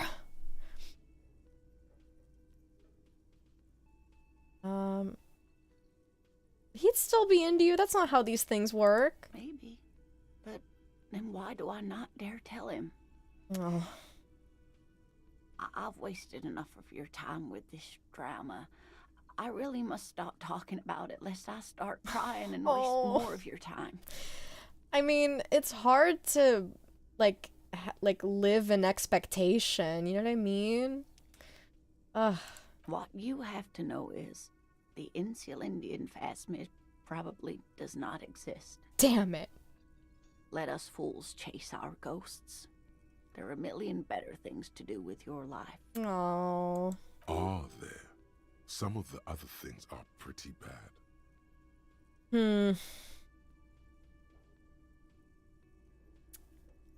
Oh my god. Okay, it's a false memory doesn't mean all cryptids aren't real. Chase another one. I don't know what to tell her. I don't know what to tell her. It's like they've spent so long doing this one thing, but I know it's not real. And I know Harry knows it's not real. Well, I hope. But like, when it's like what's it called? When you spend so much time doing something, it feels like you have to proceed with it because you've invested the time already. This is a shitty situation. It's really hard because the honest side of me wants to tell her, you know, I don't think these things are real, and I think you might enjoy pursuing other things in life that are more honest to yourself, right? But then at the same time, like, it feels bad because then it's like insinuating that you've wasted so much of your life on something that wasn't real. I'm like, ugh. I don't know. Sunk cost fallacy, exactly. I think that describes the situation exactly. More like she's lived long enough and starts to doubt herself. Here's the thing. Well, I mean, I'm sure she has her doubts. I think more so, though, like, she does doubt herself, and she doubts that the relationship would have happened had she had not told this story. And that she thinks that this relationship is reliant on this, not lie, but like a kind of falsehood, or imaginary scenario, if you will. But I don't know what to think.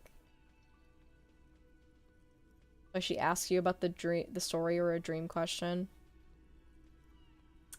I just want to tell her that everything's gonna be okay and that she is loved. That's what I want to tell her. I want to tell her she's loved, no matter what, you know, no matter how the relationship started. I'm sure that you've spent so much time with a person that like love develops there even without the story. You know what I mean? Like maybe it helped start the relationship, but it's not what kept it going.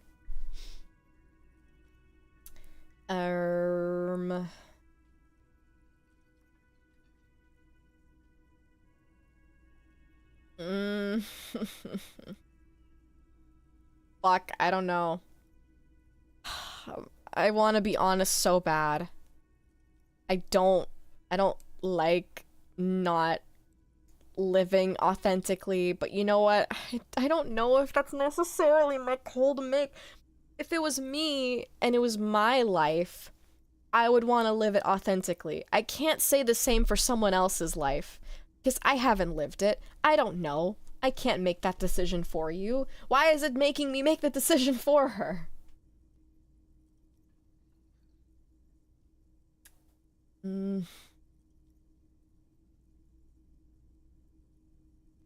Why is it so eerily quiet now? Okay, I guess I'll go with thing is you're not sure you made it up either. I'm not sure of anything. Sometimes I still see it, you know. The real memory. Not the memory of the memory, but it's so hard to tell the two apart. Rising, unfolding from the reeds on a hot summer's day, like a benevolent god. Either way, I should go. Poor Morel is running a fever, and I need to get him home to Jamrock before we overstay our welcome with Gary.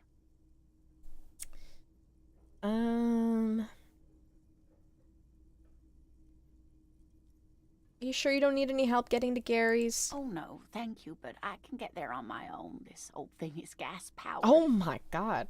And then a taxi home. It's not so bad. Gas-powered.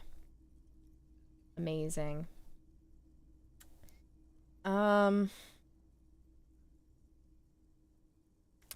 You do that. I'll check the traps one more time. Really? Kim, I'm being nice. I'm trying to help her. You need to be a nice little boy this one goddamn time. Oh, sweetie. Please don't get stuck on a dream. Take it from me and Morel. No. No one can stop you from finding the phasmid. Can I have your address just in case there's news? Okay. It's 1113 Tabernacle Road. Tabernacle. Jamrock, but... A sigh. She doesn't think you'll need it. No. Well, it's been a pleasure. Likewise, sweetie. Oh. Thank you for everything. Truly. Even though it turned out to be a... The sentence remains unfinished. A dream. No. A fool's hope. Say her lips moving in silence. Like that, she drives off. The gas engine putters quietly as she gets to the doors, then pushes them open.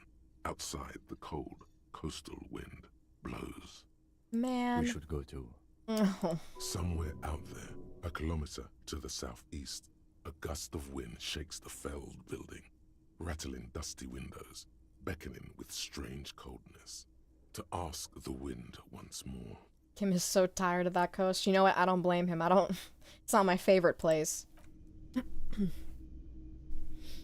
Do they make gas-powered wheelchairs? That's something I need to look into because I'm curious as well. You know, I don't know if, like, having a gas-powered engine on your wheelchair and you're inhaling that smoke 24/7 is necessarily a good thing for you, but maybe an electric chair. No, not an electric chair. I take that back. I didn't mean that. I didn't mean it. Fucking shit. I didn't mean that. I didn't mean that. Fucking hell. I meant an electrically powered wheelchair. Fucking hell, electric chair. I'll never be able to take that back. June wants to electrocute the poor wheelchair lady. Fuck my life. I think you should get an electric chair. Oh my god. Germa level flop. Well, let's move on, shall we? Okay. HE. We have 1 point. Do you think that's gonna help at all? I have zero faith. I have many doubts and zero faith. Okay, HE. We have nothing so far. Are there any clothes that will give us hand-eye? That we can buy, I mean. Hand-eye.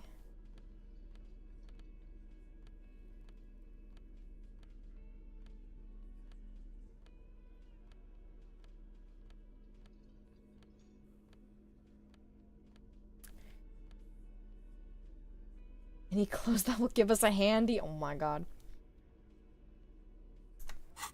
I know it's a white check, but, like, we're just gonna keep failing it if we don't, like, get our percentage up. Let's talk to the clothes guy.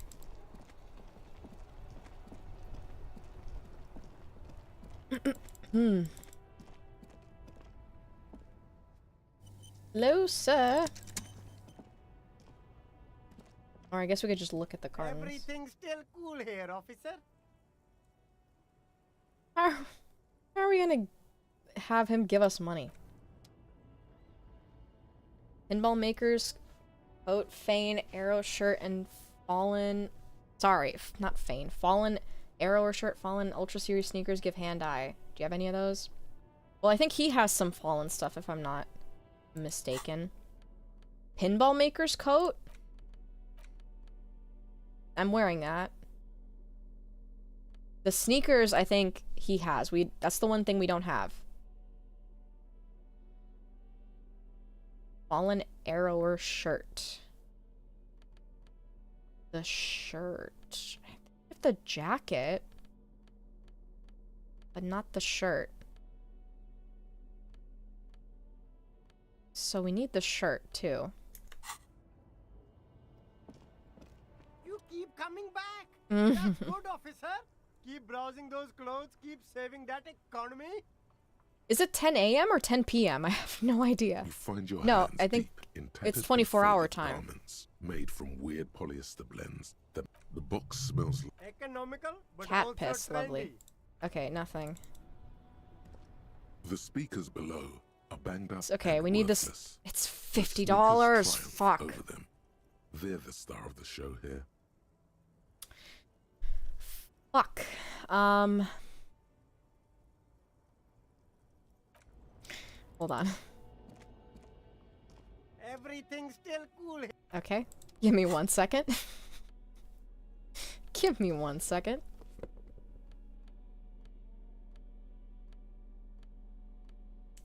Just gonna change my clothes. No reason. No reason in particular.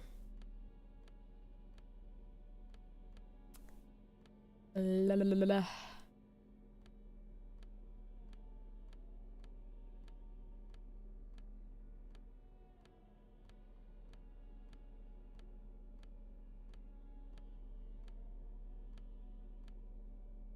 It's just that one. Fuck. Can't get the arrow or shirt at the moment. Brick! Everything's still cool here. Give me money. officer. Start with a little compliment, then work your way up from there. Yes! This is about business, remember. Oh my god. I'm a piece of shit. Okay. Hey, you seem like a really successful entrepreneur. Would you like to support a member of the local police force? Oh, okay. But why, officer? Because I want your sneakers. After all this mess, the broken seals, lying to you, come on. Think of it as an investment. An investment? What kind of investment? On your future, that I won't arrest you. Or you could not make this about corruption and go with something even wilder. It's an investment in me, a highly experimental... This is the worst fucking thing I could say. Hey, man who's just running a small business and has a grandma that needs taking care of. Can you give me, a police officer, money so I can buy your shoes? So I can investigate a bullet that I should know how to do. Invest into me not telling your employer about your operation here.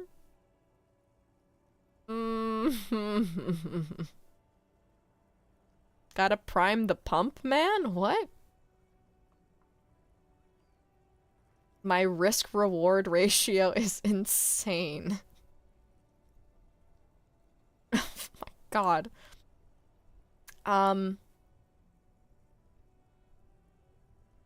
It's an investment in your customer base. Fair point.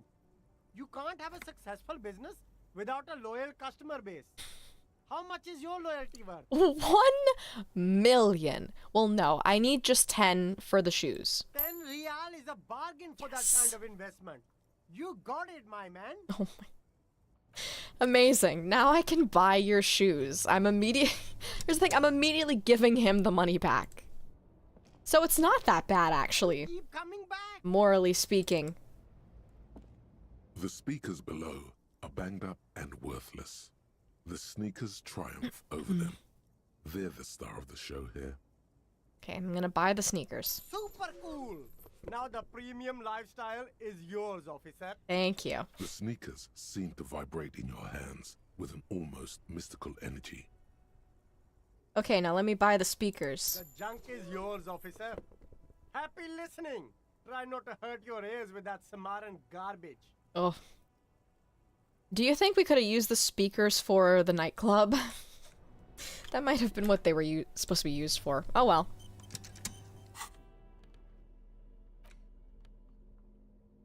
Cool. I think Diogenes did this, but with the brothel. My god.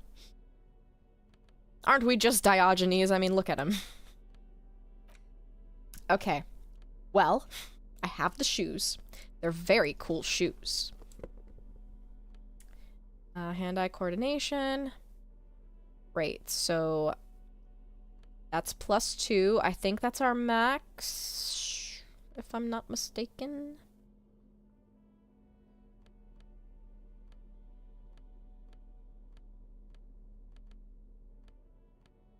I think so. Okay. I'll step aside.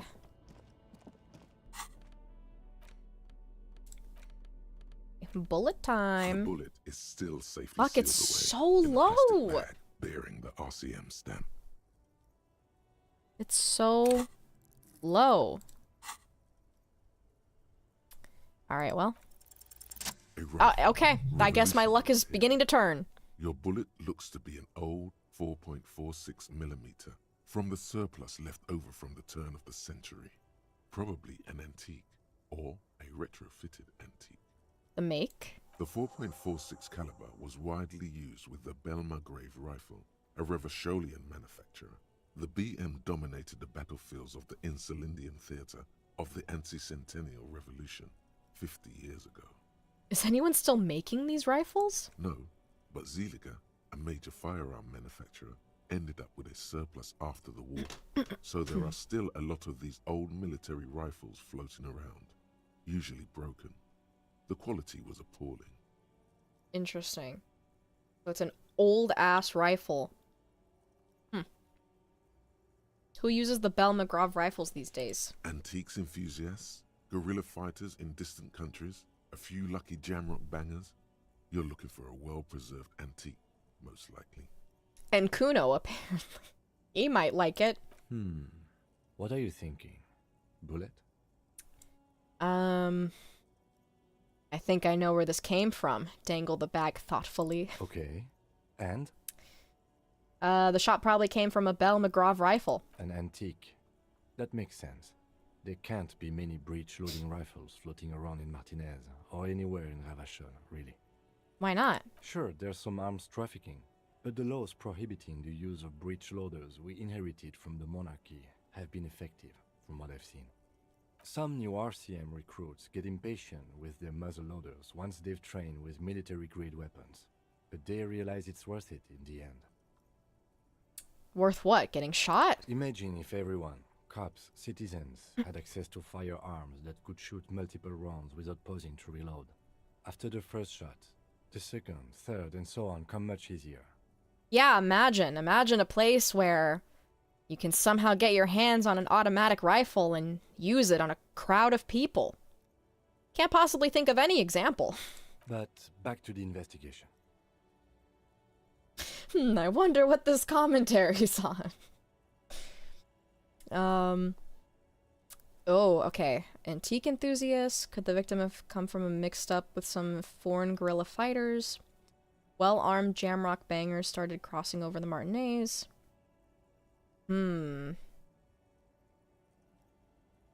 Antiques enthusiast?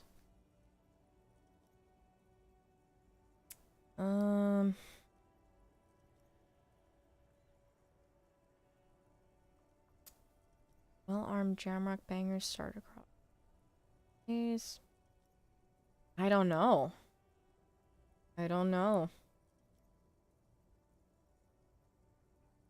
Foreign guerrilla fighters like the Mercs? That's what I was thinking too. Okay. Let's find out. Next step, finding the gun itself. Alright, how the fuck are we gonna find the gun? Okay, we've done that. Great. We're definitely gonna fail an easy check now because we've passed two really hard ones. Locate a working firearm that shoots 4.46. Alright, keep that number in your head, guys. You haven't found your gun yet, bro? I don't think we can find it at the moment.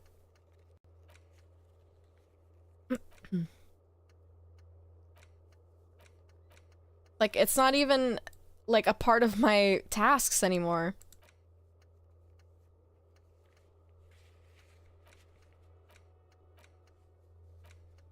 Alright. So now, I think the last thing we need to do is talk to Class A. So, we're gonna play some board games.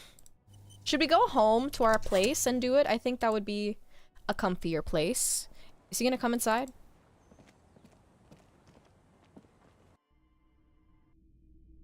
No, damn it, Kim. Why don't you want to be comfy? Alright, let's go to the Whirling in Rags then. He likes his little little shack there.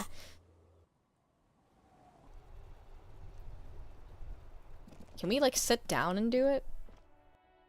That would be so cute. I'm gonna pretend like we're sat down at this table. The Love Shack. Alright, let's play some board games. Fuck, I need suggestion. Never mind. Hold on. Hold on, hold on, hold on. Hold on, hold on, hold on. I'll wear my sexiest outfit to convince him. He can't get enough. Kim, do you want to play a board game? And, you know, we can incorporate some house rules like stripping. Can strip if we lose. He's like, I don't know. Suggestion. Oh, this is a suggestion.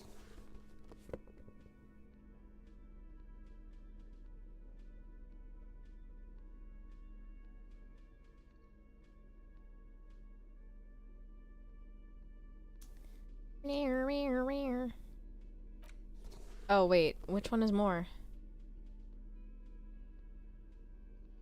What did I just put? Oh, this one. They're both +1. I like the blue more, so I'll wear the blue.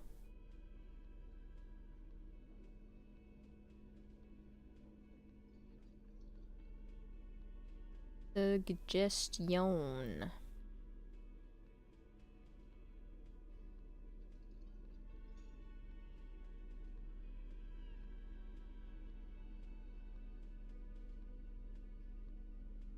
That's it. Alright. Strip Candyland goes crazy, trust me. Put on the silk robe, but it doesn't give me suggestion, although I don't understand why it shouldn't. Okay. The suzerainty box is heavy and slightly Come on. in your hand. What Nice. is detective work if not an elaborate game? You need logical inference, attention to detail, the ability to analyze your opponent's motives. Come on, it might help us to think of more creative solutions to the case. I do feel like my thinking has become somewhat rigid. Maybe a little diversion to keep the mind limber is just what's in order. Exactly. See? He's doing the hard work himself. All he needed was a little nudge. Alright, you convinced me. How do we play? I read the rules alright. I'll show you. You explain the basic setup procedures to the lieutenant, who seems to be a quick study. You each take your bag of tokens and counters and unfold the board between you. Play the sound clip? Alright, hold on. Where is it? I like this, officer. Why is it so quiet? I don't understand. I like this, officer. Is it this? Apparently not. I like this, officer. No, it's not. I don't know what this is. I don't know what this control does. Maybe I shouldn't have touched it, because now I don't know where it was originally. Fuck. Okay. In the center is the crown of Revachon. Radiating outward are her colorful vessels, each one supplying some raw material desired by the suzerain. Apricots from Safre, archaeological treasures from Ilmarat, sugars from the Seminine Islands, and magenta cocaine from Supra Muindi and Sarah Maritza. There's also a neat little log to keep track of your progress in case you need to put the game away and return to it later. The lieutenant goes first. He draws a contract card and moves several of his workers to the Safre territory of the board, and the others to the Seminine Islands. Alright, detective. Your turn. God, I don't know what the fuck I'm doing. You have a few options available to you. Will you try to fulfill contracts right away, or rearrange your workers to maximize production on future turns? Sorry, I have to clear my throat. Move several of his workers to the Safre territory of the board and the others to the... Okay, so he split them in half. When in doubt, do the funniest option. Fuck. Remember what the rulebook said. You'll want to choose a strategy early on and stay committed to it. Just do whatever Kim did. Fuck, that's really funny. Oh my god, I want to do it so bad, but I also want to win because, okay, I love Kim so much, but his condescension makes me want to one-up him at every single turn just to prove to him that I am a capable person, even though I am a piece of shit. Like, and it is a part of my ego to win and beat him. Fuck, I don't know. Okay, I'm gonna... there's the competitiveness. Oof, okay. I'm gonna actually try. I'm gonna try my best to win. Let's see. Fulfill contracts right away or rearrange your workers to maximize production on future returns.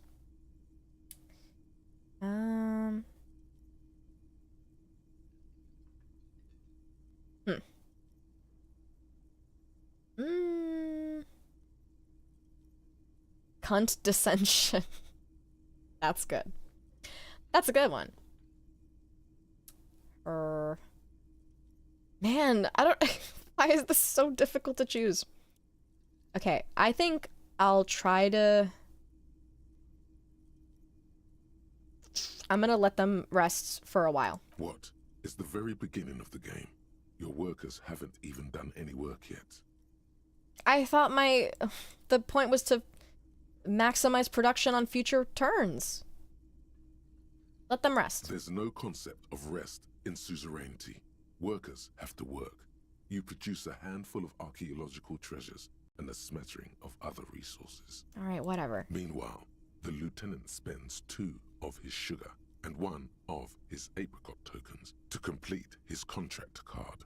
He is rewarded with 4 coins and a round wooden token that he places in the center of the board. Okay. That's a market. It's worth 2 victory points. Hey, why don't I get one of those? Kim, can I do my first turn over? I think I messed up. Why can't I get one of those? Don't worry. It was mostly just luck. You'll earn some points soon enough. Oh, I thought we were sitting. Fuck. You know, in my periphery, it looked like they were sitting. What is that patronizing tone? You're one of the suzerain's trusted administrators.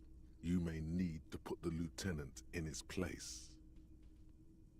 That's a Dom mindset. Makes someone who thinks you're their equal submit to you. Surprising. That's coming from our resident bottom.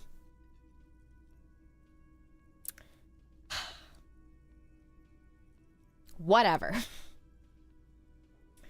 What is this patronizing tone? I agree. I'm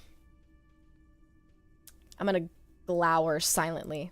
The lieutenant returns your baleful look with a satisfied grin. Oh, whatever. Come on.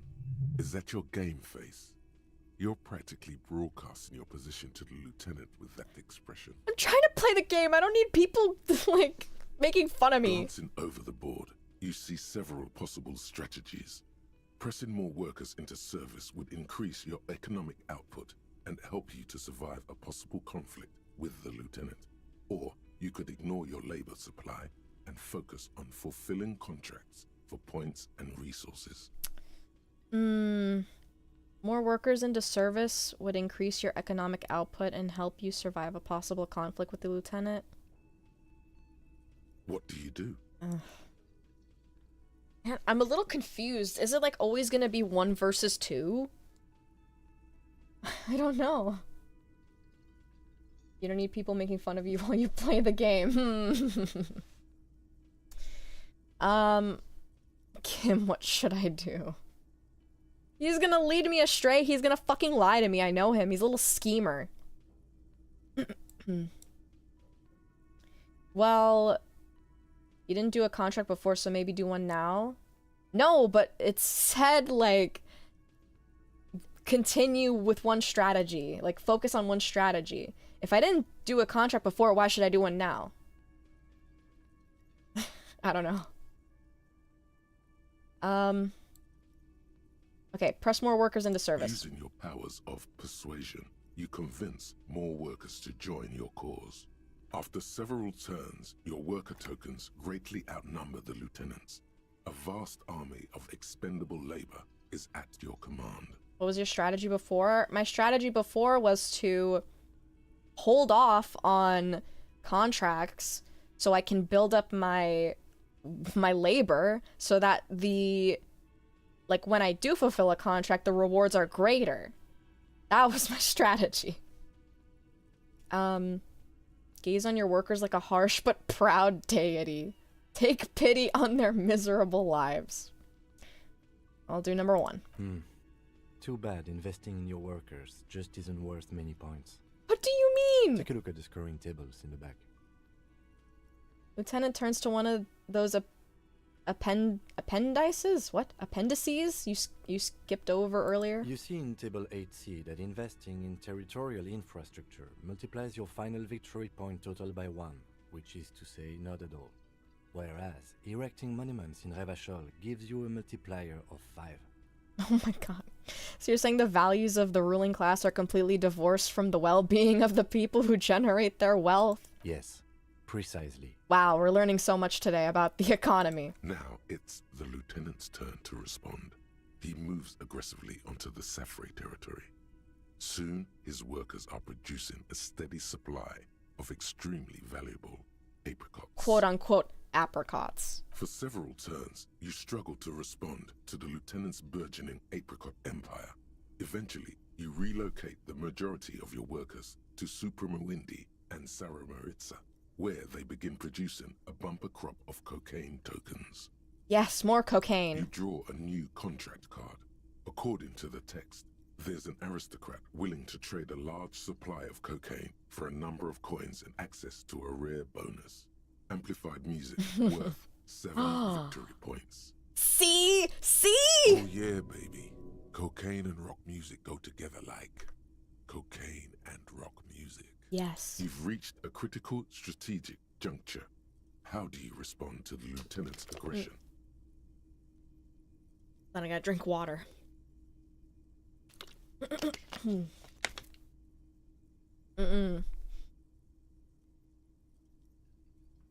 way the narrator says cocaine is peak.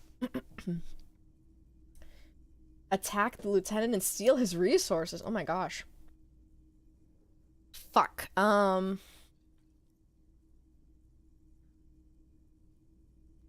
can't, like, I feel like I can't just keep giving to the workers. It's not gonna get me anywhere, unfortunately.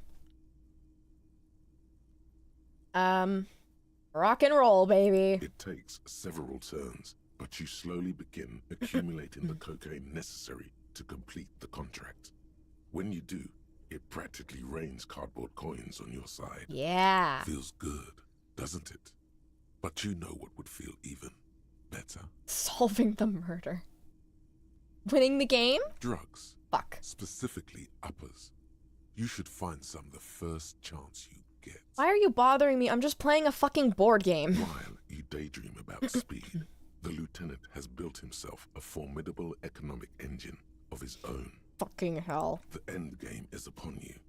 How will you spend the vast resources you've acquired for the glory of the suzerain?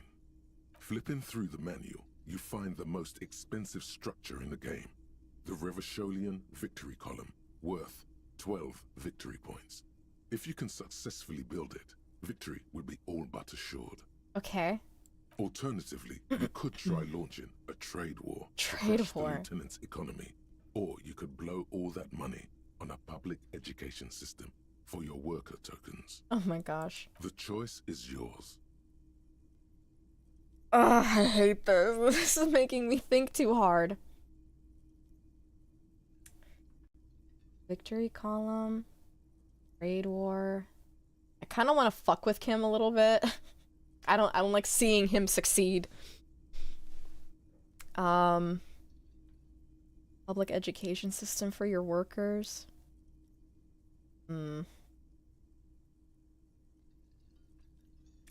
Like, everything it's been telling me so far is like, don't do communism, that's how you lose the game. So I don't know if I should continue going with that. Kim did say the monuments were the best, but was he messing with you? I can't fucking trust this guy. I can't. Because he's so smart. He knows. He's playing 4D chess with my stupid little brain.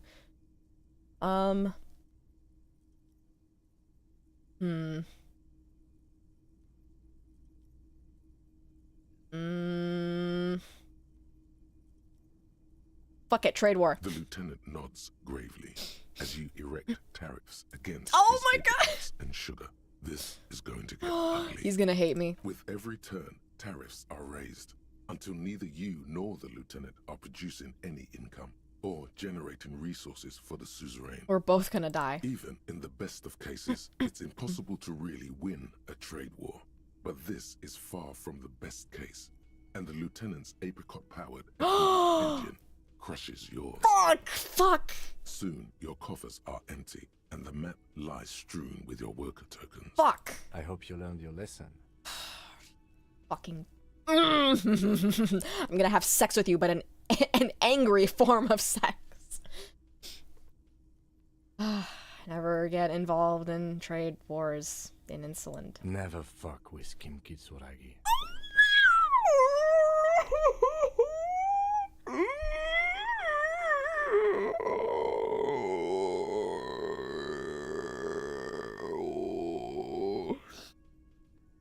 Clip that.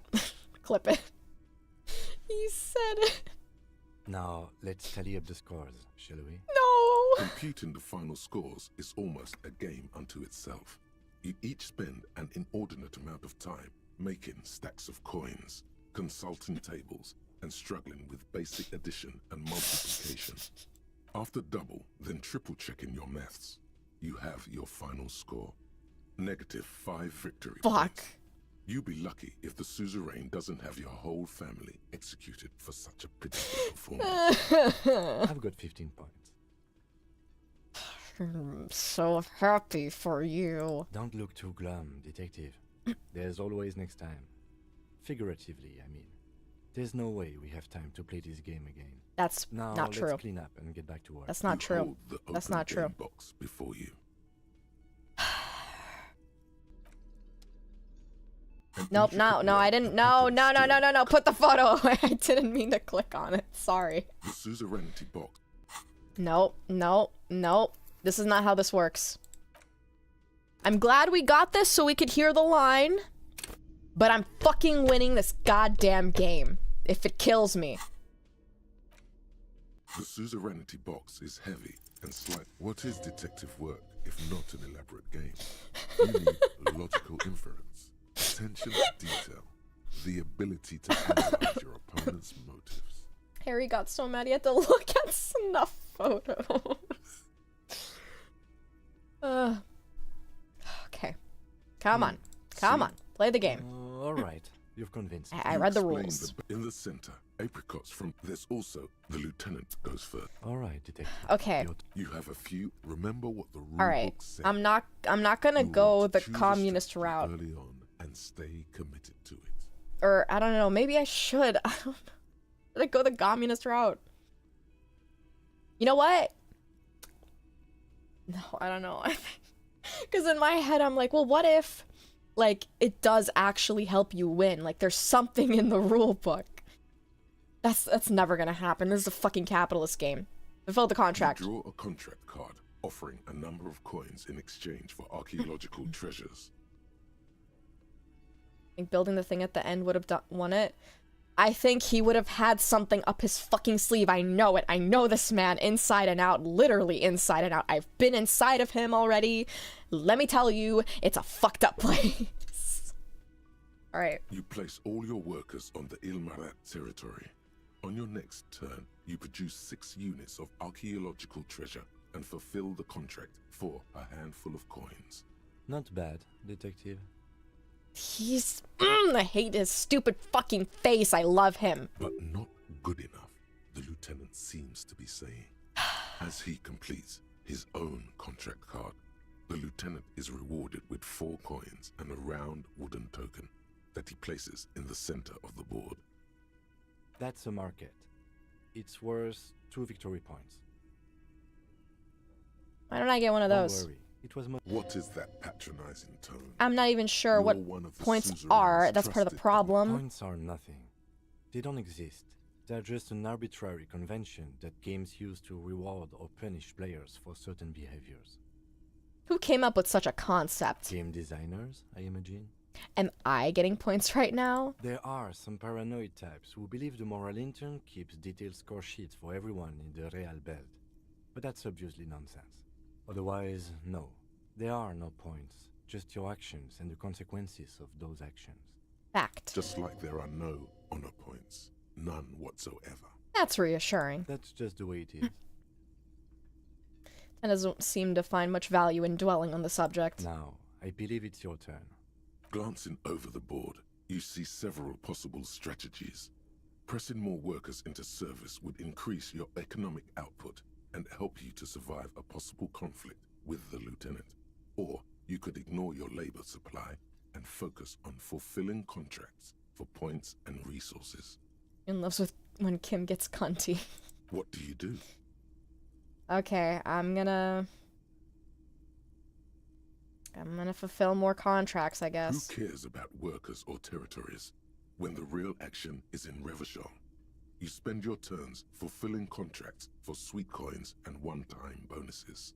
After several turns, you have a neat pile of cardboard coins and several units of archaeological treasure, which you trade in to build a museum. Ooh. You place a cylindrical piece of wood on the Revachol section in the middle of the board. It's meant to stand in for a beautifully adorned edifice filled with ancient wonders. Well played, detective. That museum is worth 3 victory points. Yes! Now it's the lieutenant's turn to respond. Fuck. He moves aggressively onto the Safri territory. Soon, his workers are producing a steady supply of extremely valuable apricots. For several turns, you struggle to respond to the lieutenant's burgeoning apricot empire. Eventually, you relocate the majority of your work. I think You we've heard draw this. a new contract card. According to the text, there's an aristocrat willing to trade a large supply of cocaine for a number of coins and access to a rare bonus. Amplified music worth, Okay, oh yeah. yeah, baby. You've reached a critical strategic juncture. How do you respond to the lieutenant's aggression?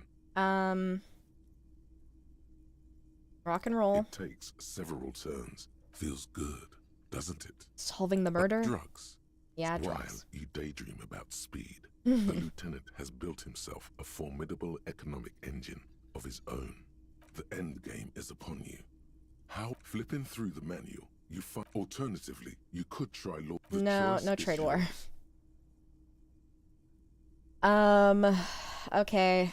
For Revachol. Using the substantial coins and resources you've accumulated from diligently fulfilling contracts and constructing trade routes, you spend your final turns constructing the ultimate structure in the game, the Revacholian Victory Column.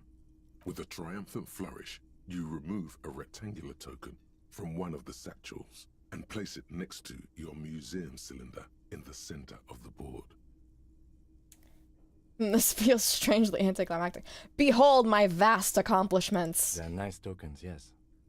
Very impressive. But Now, let's tally up the scores, shall we? Computing the final scores is almost a game unto itself.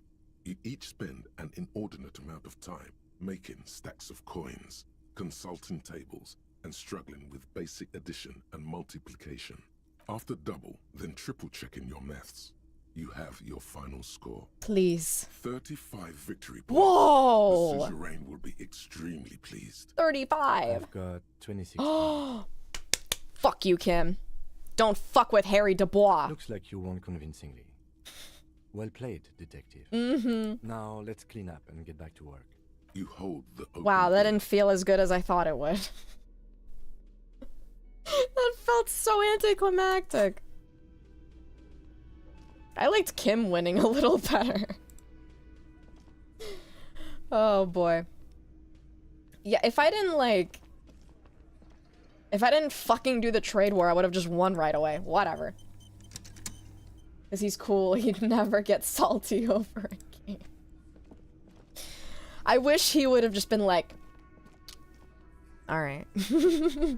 Just have a little bit of like, Okay. Yeah, you won. That's fine. That's fine. I don't care. I'm Kim. Okay, it only took us 2 hours to play, though. It said it would take us 6 hours. I thought it would legitimately take 6 hours.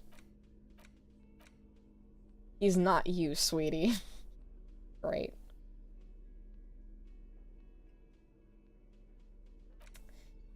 Blech. Can't be played without the main game. What? Star-shaped note on the box proclaims the game now includes a completely new genocide option? Huh? Why didn't we get a chance to try it? What the heck, game? Okay. Oh, also, apricots. Again, the apricot theming was in the game as well. The board game. Do you want to do that? Maybe. I don't know if it could make me crush him absolutely.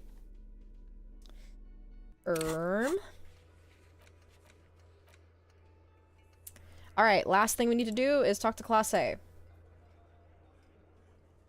Alright, so let's go chill on a bench. Have you guys enjoyed the filler episode? That's what it feels like this one is. Oh, damn it, he's taking up the bench. I have to go to the other one now.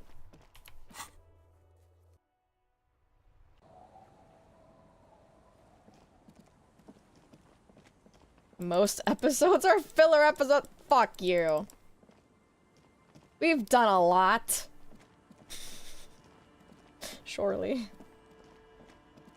You can't use the bench with Kim? How the fuck do I tell him to fuck off? I didn't mean that, Kim. I meant it nicely. Yes? Seem to be following me. Excuse me?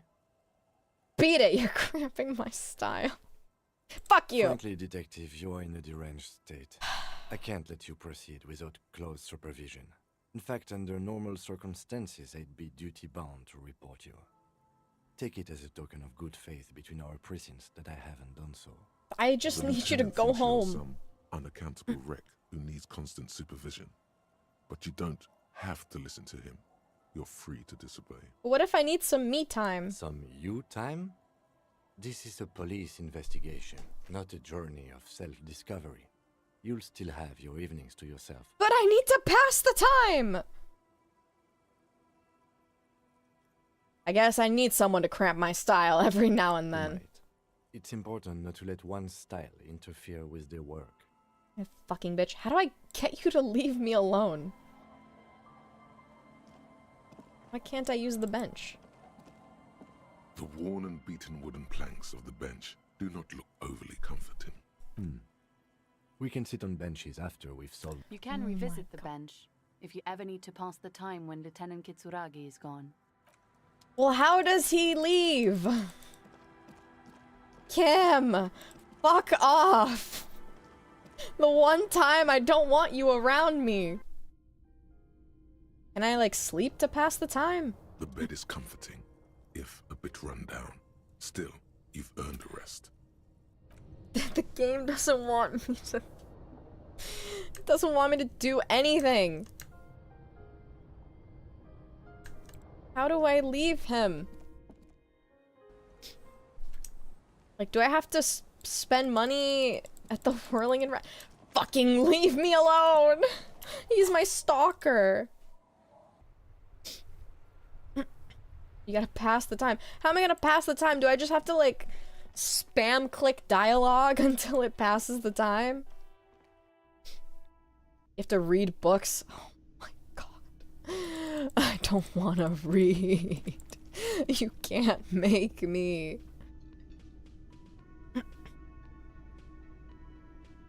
You just want to talk to Class A, that's it? Yes. I just want to talk to her. Well, I mean, here's the thing. I don't think we're gonna be locked out of talking with Class A if we... Right? Right? Union and cryptozoology business might end when you do. Is there anything else we need to do with the union? I don't think so, but maybe we missed something? It doesn't say, like... You have to get your gun? Oh. Is that how we do it? Listen. Listen. Maybe there's something you can talk about with Everard. That's what I was thinking.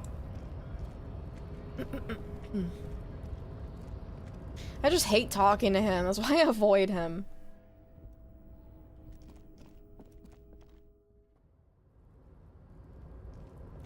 I get so lost in this section. At this point, I want to see you beat the game without your gun. Is it bad that I'm at day 5 without my gun? Really, truly, really? Rusting control panel with several knobs. I don't think this is gonna work. Yeah. We haven't been able to get inside here yet, right? You're back before the cargo container. Persuade the Its door drawer open. has not lessened since you were last here. If anything, it seems to have grown slightly. No, that's just you. I don't need a gun. I'm fine without it. I've been using my words this entire time.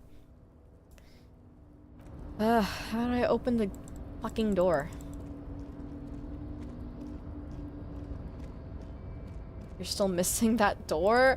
Was I supposed to open it a while ago? God fucking hell, bitch ass. Ass. This is not a fishing rod, is it? It's... what? Well, what could it be? Mr. Dubois, I hear the meeting with Titus was a glowing success. That's such a relief.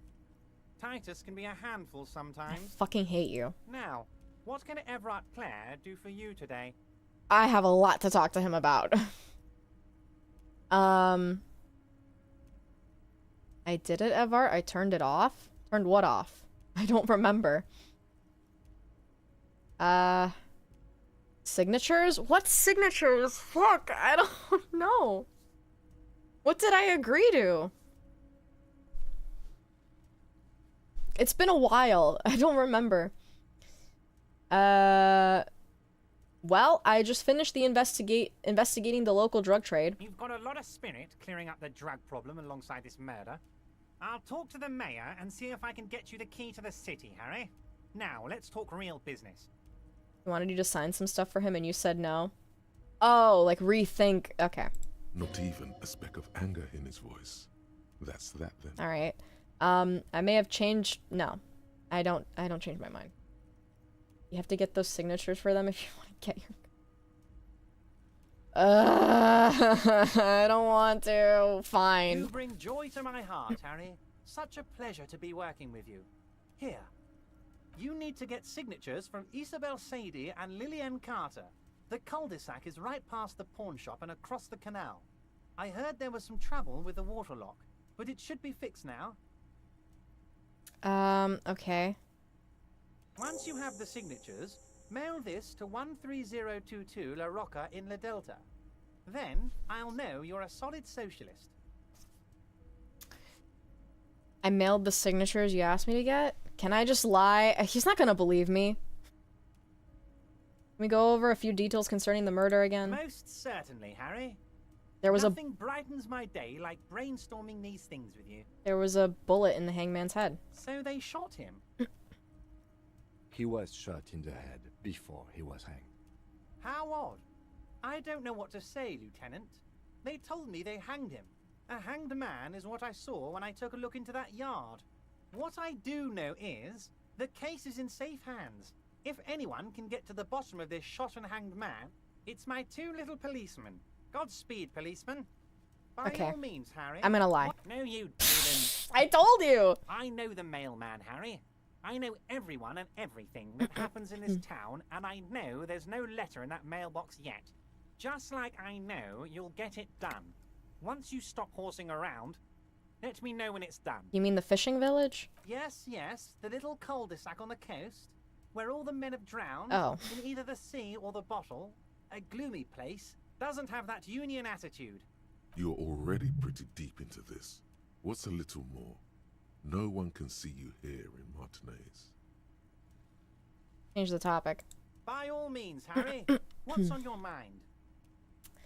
I turned it off. What? The shady brew, you told me to make it even shadier. I didn't. It had alcohol in it. Now there's no alcohol. What? What did we do? I don't remember. Did I?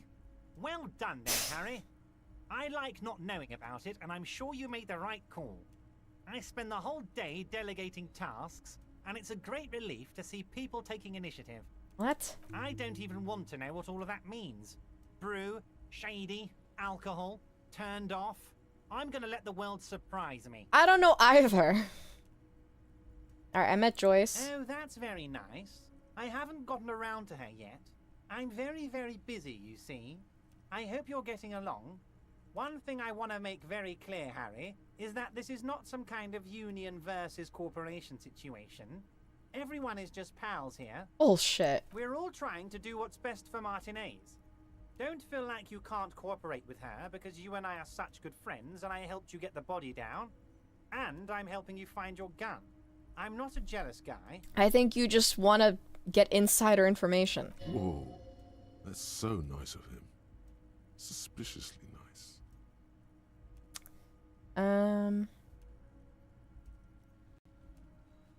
You sure? I find it a little odd. I'm just a nice guy, Harry. I wouldn't be where I am now if I wasn't nice. Politics is all about emotions, and I want you to have positive emotions when you think of me. I can only think of the worst ones. In reference to the cook spiking the soup the workers were eating with vodka. Oh. Okay. Yeah. I don't know what that had to do with anything. Okay then. Positive emotions it is. You like positive emotions. He sure is a nice guy. What happened to the previous negotiator, Mr. Garmon? What do you mean, Harry? Nothing. I let him go. He made concessions for the company in previous negotiations. Why would you let an ally like that go? He's an old man, Harry. I wanted him to spend more time with his family. God knows how long he's got left. You called him a midget! Harry! I have little people in my organization. I would never call someone a midget. What is this? Honestly, I'm beginning to think you're a midget, Harry. I'm only kidding, Harry. You're not a midget. No one is. We're pals. What the fuck is wrong with you? They said the previous union leader vanished under suspicious circumstances. Vanished? Harry, the woman left her casserole in the oven and couldn't make it here in time for the voting. Oh, did I leave my casserole on? Better go home and check. The election can wait. When she got back, the whole thing was over. Wait, there was no mention of a casserole from Joyce. Okay, Joyce didn't mention any casserole. Harry, Harry, Harry. Do not fixate on this little matter. Maybe it was a rabbit stew, or a hairdryer, or an iron. The point is, her heart wasn't in it. Mine was. That much is true. His heart truly is in it. Though you wouldn't think so by looking at it. If it's spilled blood you're looking for, then there certainly isn't any in his expression or demeanor now. Why haven't you let her in to see you? If she actually wants to see me, she will find a way. Any good negotiator would. And I just don't have anything to discuss with a bad negotiator. Yeah, so it's on her to do it, not you. It's a fortress. He knows she can't get in here. He doesn't want to see her. It's as simple as that. Exactly. I told Joyce I met you. It's perfectly okay. Alright. Even if you've told her everything we've talked about, it's absolutely fine. Don't believe you. Alright, let's talk about something else. Of course, Harry. Let me just assure you one more time. It's perfectly okay to share anything we discuss here with this Joyce. This is a completely transparent organization. I have no interest in what she is doing, but I myself have nothing to hide. Your business is your business, and I respect your privacy. Just remember, none of this is secret. Tell her about all of it. My brother's picture, my singing swordfish clock. Tell her how overweight I am and how I'm helping you find your lost gun. Tell her about everything. Everett doesn't mind. Yeah, but I don't think she'd be happy if I told her about the gun thing. Alright. Signature time! How do I get the fuck out of here?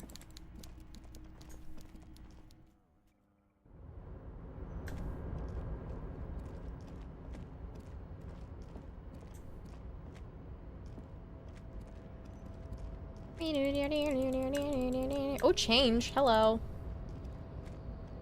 I'll be taking that.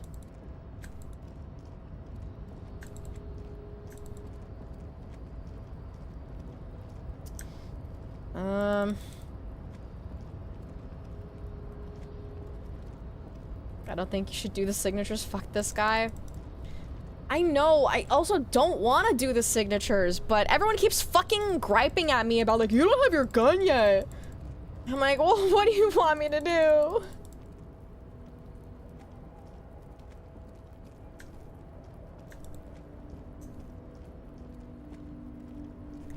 I don't know. Should I tell Joyce about the signatures? You'll find it probably? Well, how long is that gonna take? Only like 50 hours into the game.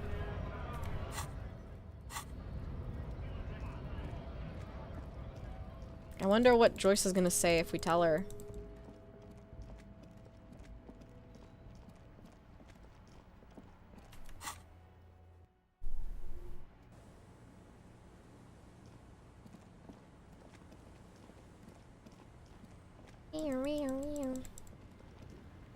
Oh, Joycey Poo. You're back. Good. What can I help you with? Okay, Evart. She's not even asking you anything. It's so easy to just say. Okay.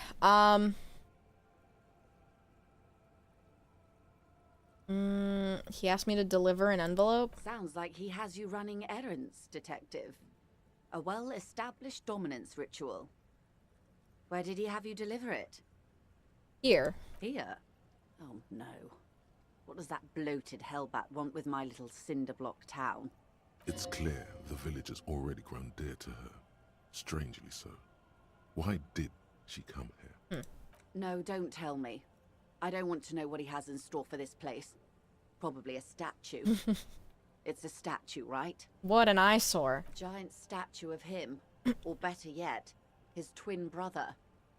Practically the same thing, but makes him seem less like a psychopath. I forgot he has a brother. Wants to build a youth center here for the children of Martinez.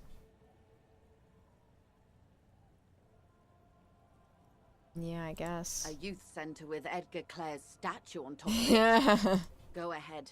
Help him. Make it so. I have no power to stop him. You're quite fond of the village, aren't you? I should be. In my youth, I had a brief dalliance here in Martinez. He was an older man with impossibly broad shoulders. He's probably dead by now. Even his shack is long gone. Not that it matters. These buildings are all carbon copies of one another. I figured she would have, like, had a partner who came from here. You've been to Martinez before? Yes. I was slumming it with some girlfriends of mine. Gay. We had boats and... Don't hold it against me. My paramour certainly did not. Sounds like you missed those times. Not overly so. It's not like this was the only place we visited. Me and my girlfriends from Azon with our shiny boats. Like reavers. We told ourselves we were the worst thing to happen to the coast since the Coalition landed in 08. Imagine. She's sentimental, all right. You don't know enough about her to find out why exactly. She will keep her secrets for now. Lesbian sex out on the open sea, God imagine. You would prefer something else, not a youth center? First, there won't be a youth center. Duh. Whatever he has told you, or the residents, it'll be something horrific. Perhaps even worse than a statue. So, yes, I do. Like what? A fishery. I've been speaking with Lillian here. She gave me the idea. The infrastructure is all here, and with my connections... Sadly, it's just one of the million things I'll never get round to. I just have to accept that I'll never be the rich candy girl who goes around solving people's problems with money. Also, a youth center? For what youth? Kuno? the Fisher lady's 3 kids? I think she's handling them just fine on her own. You sad you can't buy the place? Yes. I'm sad I'll never have the time, Detective. I've always wanted a dilapidating fishing village. I mean, it is a little weird to, like she's criticizing Evart for his, use of the town, but then she also wishes she could buy the town, do whatever she wants with it. I'm like, okay, well, you know, I think the town should decide what they want to do with it. She is more defensive about it than usual. Full of ghosts and ancient memories.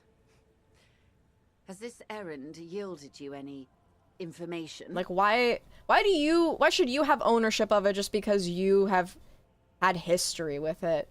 Like, you don't even live here, Joyce. You have a fucking boat. You can go anywhere you want.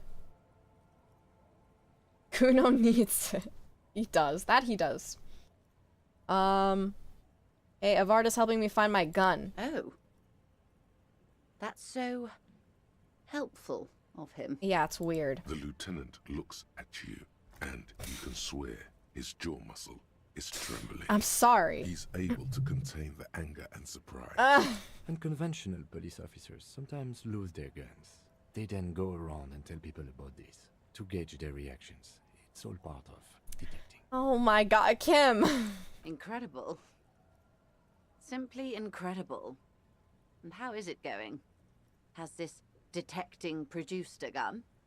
You just have to click every dialogue option, don't you? I need to see what happens, alright?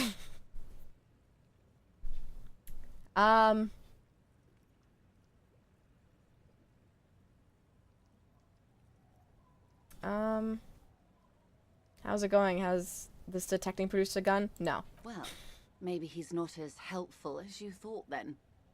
Is there anything else? Turn up the heat on borscht. Did you now? What sort of borscht is he making? The cook makes it to keep the strikers drunk, helps them strike. The strike brew. That's a classic. And by turn up the heat, I presume you mean put more alcohol in it? No, you misunderstand. I turned the knob like this. Turn the heat down.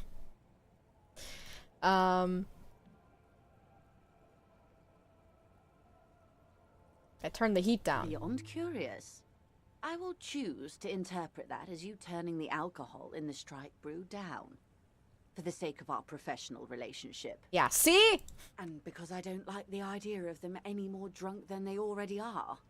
What else? You're gonna give Kim an aneurysm. He asked me to open a door. A referral, you mean? I take it this was for someone in the RCM. Don't answer that. No, I mean like a real door to someone's house. Oh my. A real door? Yes. The lieutenant does not say anything, but you hear the nylon of his jacket rustle as he looks at you.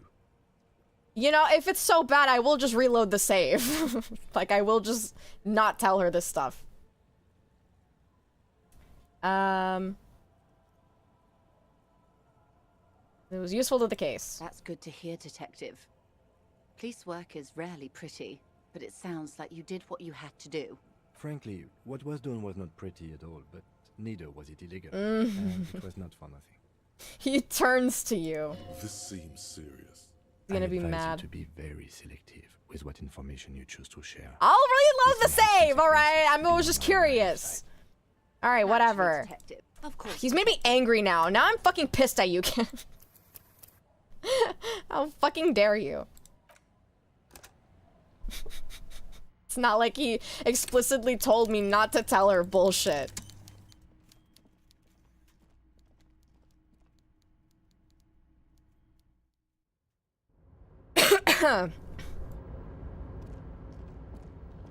You can't shut your big pisser. I get my change back. What did I get experience from? I forgot.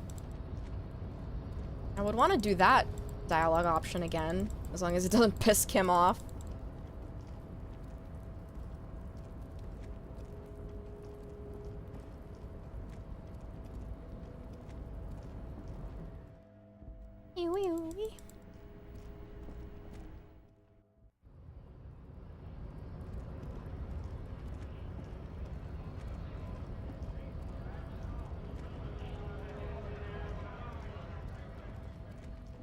La di la da di da da la di da di da la di da di da la di da di da.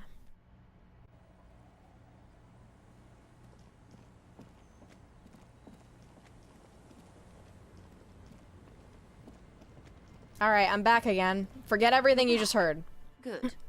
What can I help you with? What was the option? She's not even asking you anything. It's so easy to just say. The borscht. I mean, I think the borscht is fine. Did you know? The strike brew. That's a beyond curious. And Okay. because I don't like the idea of them. All right, of course, that's it. detective. You can always That's all I wanna stop tell by you. later. Should something more or less Reality? basic reality. My favorite part of the day. Go ahead, ask me anything. All right, what times are these? These are unimportant times, detective. You and I were born after the dust had settled. 1,000th of a second too late. The envelope was probably fine. Yeah, probably. Too late for what? For the big time. What's the big time? The revolution. What is this revolution I keep hearing about? It's quite easy. Every 100 years or so, our species gets together to decide what's next, who gets shot in the head, and who gets the mineral rights. It's a real kerfuffle. So, who got shot in the head? Those would be the communists. Generally speaking, 40 million people got shot in the head during the World Revolution. Saw it happen, But yes. the communists, they all got shot in the head. She's not gloating. It's a relieved celebration. Oh, and the anarchists too. They shot them well. So well, one forgets they even existed. Did the communists and anarchists shoot back? Did they ever? Before they got shot themselves, they shot 2 million people. Like, they should have shot more people in the head. No, that's a tragedy. Yes. The Red Deluge. The Insulindian Deluge, they call it. Anyone else get shot in the head on the opposite side? Oh, lots of people. Even the king got shot in the head, or thrown beneath a horse, or drowned. Accounts differ. It was unceremonious. Just as well, he wasn't actually the king. Just the king's nephew. This is the exposition to the player convo? Exactly. The real king abdicated and lived out a long and productive life as a venture capitalist in Grad. I love that king. Fucking communists. Cowardly king. I prefer the term risk-averse. Whatever. Guillaume was nobody's fool. He could smell a PR disaster brewing, so he got out alive, and his nephew Fricelle got shot in his place. Him and tens of thousands of his wonderfully fascist kingsmen. It was a wild time. Who got the mineral rights? The liberals got the mineral rights. And by mineral rights, I mean everything. Okay, and by the liberals you mean... Liberals are usually middle-class people, detective. Or the remaining gentry. The beneficiaries of the pre-revolutionary arrangement. Some were rich enough to stay with the constitution, with monarchy. Big mistake. Others bet on the revolution. They were called the ultras, or ultra-liberals. They fared well. I would do that to my nephew, either of them. Damn, okay. How did the liberals win it all? They didn't win so much as survive. We were the last ones standing when the war ended. Everyone else got shot in the head, remember? We. She's one of them.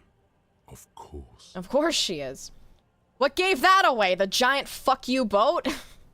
Everyone got shot. Who was there to surrender to? To foreign intervention. The coalition.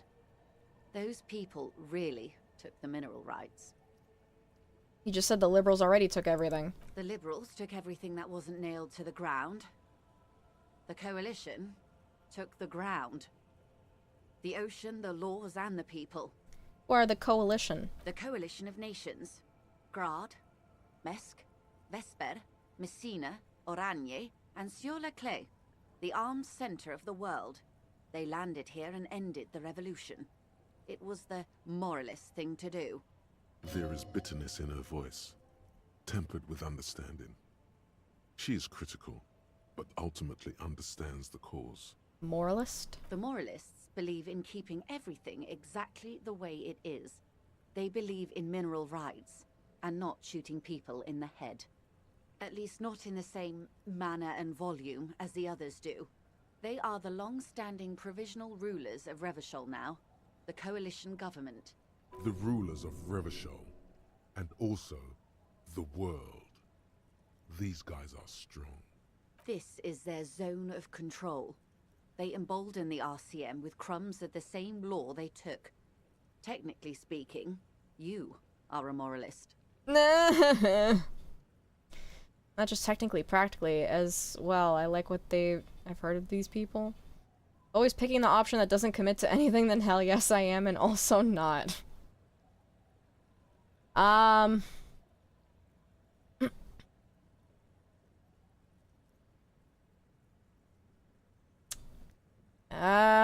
don't know. I don't think I am. Of course. Not easy to be moderate about head shooting in your line of work. When was this kerfuffle? The turn of the century revolution? Don't answer it. It's a trick question. The revolution began in '02 on the Isla of Grad, though by the end, nearly the whole world had gotten involved. Who started it? It wasn't a who, but a what. A pandemic of Zarat, a particularly virulent prion disease, which the authorities in Grad proved unable to contain.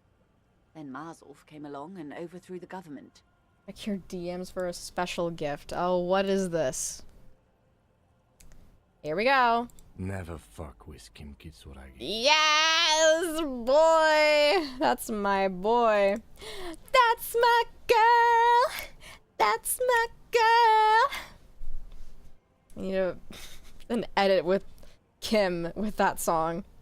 One more time. Never fuck with Kim Kitsuragi. Alright, I'll add that to the board eventually. What did this Tazarath do? It made people overthrow their governments. Wow, really? Of course not.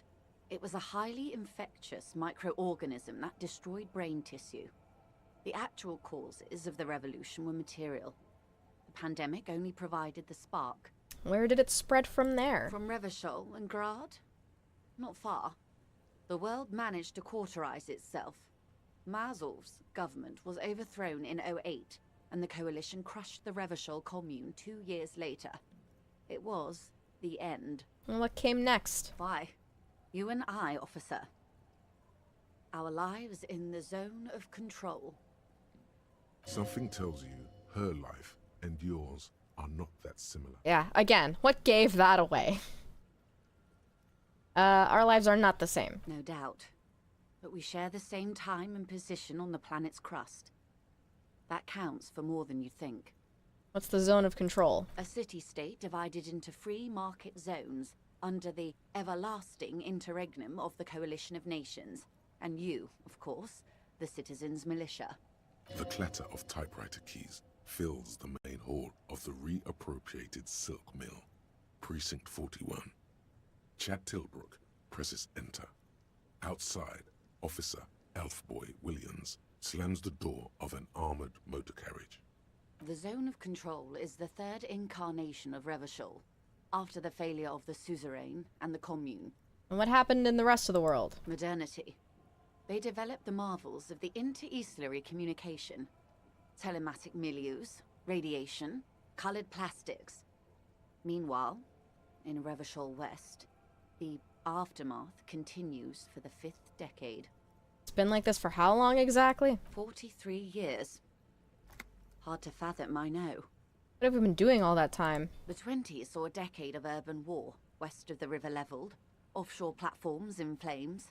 Still, it's regarded as an improvement on what came before. 08 to 19 was simply hell.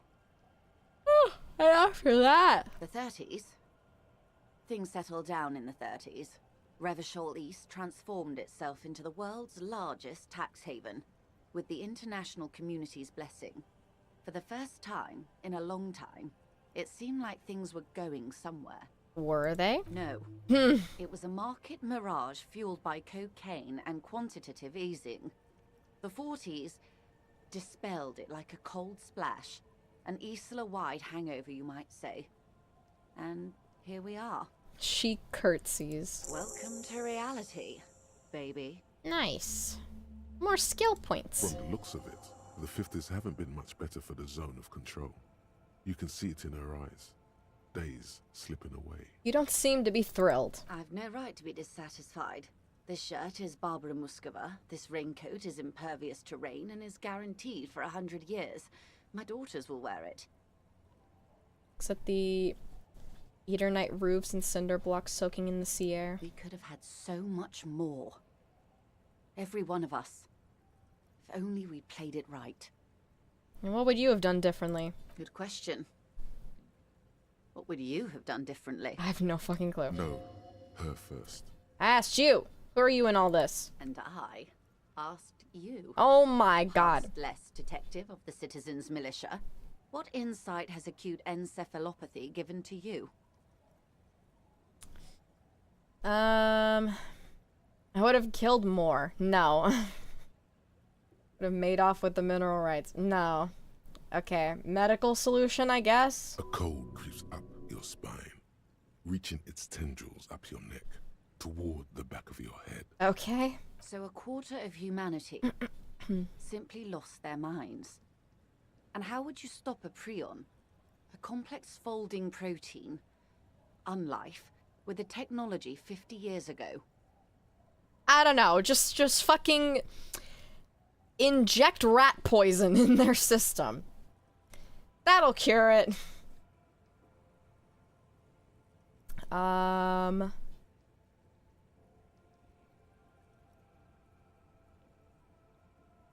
Cocaine, I think. Hygiene, modest social care, little research program.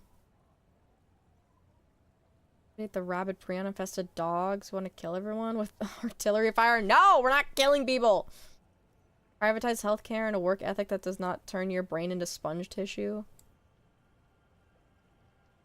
Maybe it's impossible what happened had to happen. No, I don't think so. I think in history, there's not many things that are just, it had to happen. There's always something that could have changed the outcome of something. You know what I mean? That's just the nature of time and choice. One is really optimistic, I'll say that. One does not undo unrest. But whatever. The wind stops, and for a moment, there's silence. The charge dissipates into the dark water. All is quiet on the Martinez inlet. A dog barks. A gunshot echoes off the walls of some distant building. A woman's voice. But it gives you more time to solve it peacefully? Perhaps. There is peace in the heart. Oh, great. Good hygiene. Really. A very moderate solution to an extreme problem. It's those sort of half measures that doomed the authorities in Grad. When they failed to step up, Marzov and his party stepped in. In this particular case, maybe a more robust state response might have been appropriate. Opinions expressed here do not reflect the official position of the RCM. Alright. And what is your official position, Lieutenant? Yeah. My position, ma'am? My parents got ripped to shreds in the revolution. I would have gone the same way. I was saved by being 2 years old. That's my position. The abattoir. Damn. Understandable. I mean... Alright, that's enough about the times. They are what they are. Who knows? An afterbloom may yet come. Oh, that's so sad, Kim. He's alone. Anyway, enough sentimentality. Is there anything else you want to know? Not so fast. Who is she in all this? Ask her who she is. She owes you an answer.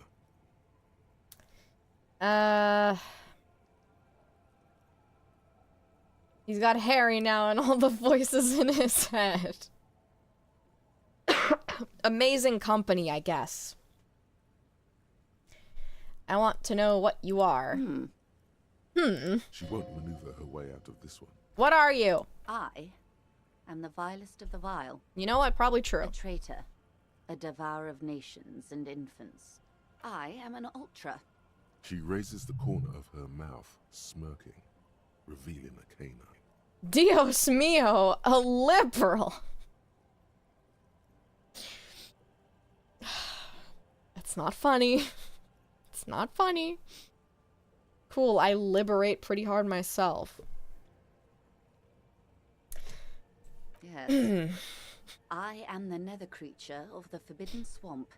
I pushed the king under a shit wagon and betrayed the revolution. My kind surrendered the nation to financial colonists. I can see you thought we'd gone extinct. After all, no sane person identifies as an ultra-liberal anymore. Not in broad daylight. You're a centrist at heart. A real moralist, no? Tell me, now that I've uncoiled myself, do you find me frightening? A little bit. In her green eyes, you see a mixture of truth and self-satire. Decades of guilt and pride. Forgive her. No. But only because you like pearlescent teeth and those light green eyes. You're a monster. I forgive you, but only because you're charming.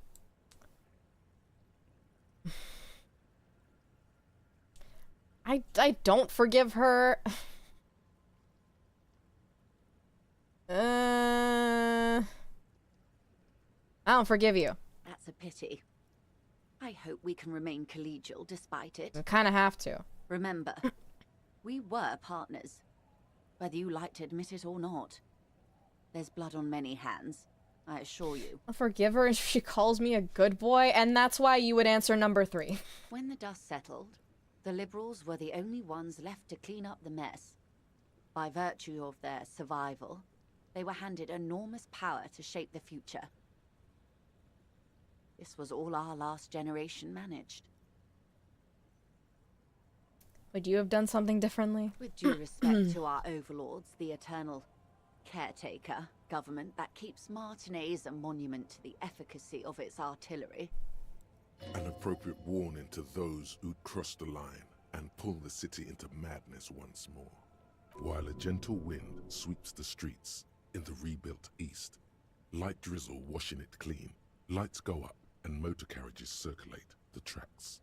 I would not have relinquished sovereignty to the Coalition. Not here in Martinez, and not in the Stella Maris or Delta Beachheads either. If not for my own sake. She realizes her small, cold fists are clenched. She loosens them. Then for my daughters. We had an obligation to defend our sovereignty. We should have burned the whole Isla down rather than let them have it. Dark orange flames reflect in her green eyes. An oil fire on the ocean. You have daughters? Yes. Whatever else I am, I'm also a mother. And a wife. Now, shall we return to reality? Alright, I think I'm done. I think I'm done talking. I guess we have to get the signatures. Whatever.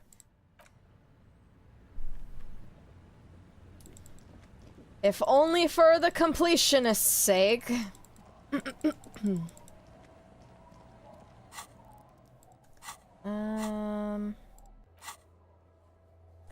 Isabel, Lillian.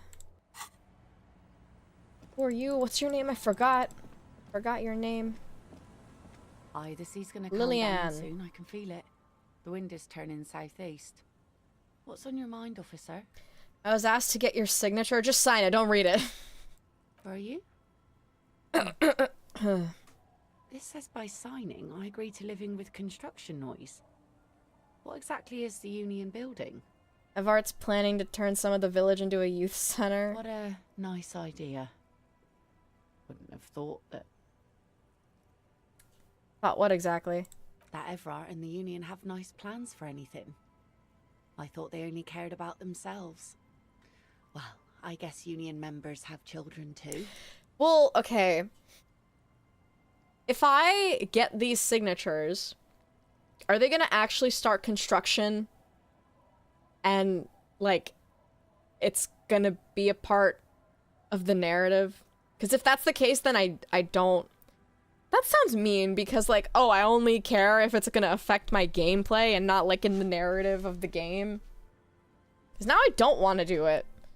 If it's, like, legitimately gonna happen. I doubt it. It's more of a moral thing, I think.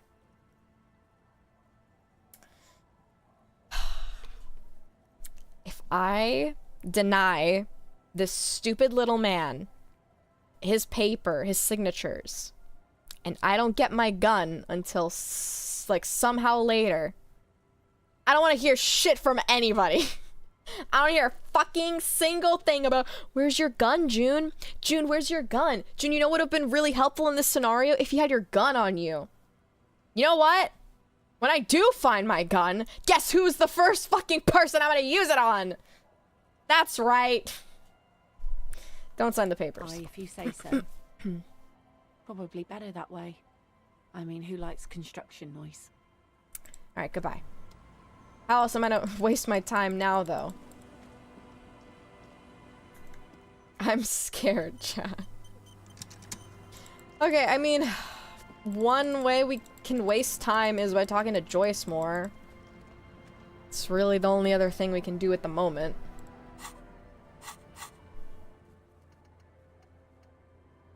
Yeah. Okay, Joyce, keep yapping. I'll listen. You're back. Good. What can I help you with? Alright, reality. More lessons in basic reality? My favorite part of the day. Go ahead. Ask me anything. What's this acute encephalopathy? It's a neurological disorder caused by a lack of vitamin B in the brain. Symptoms include a retrograde amnesia. It's quite serious. You should get yourself checked out. Keep saying look for the last mark. Alright, we'll do it. We'll do it. We'll finish talking to Joyce and then we'll do it. She conveys it in short, cold bursts, trying not to invest too deeply in the condition of this doomed detective, in case he goes down later, souring the entire portfolio.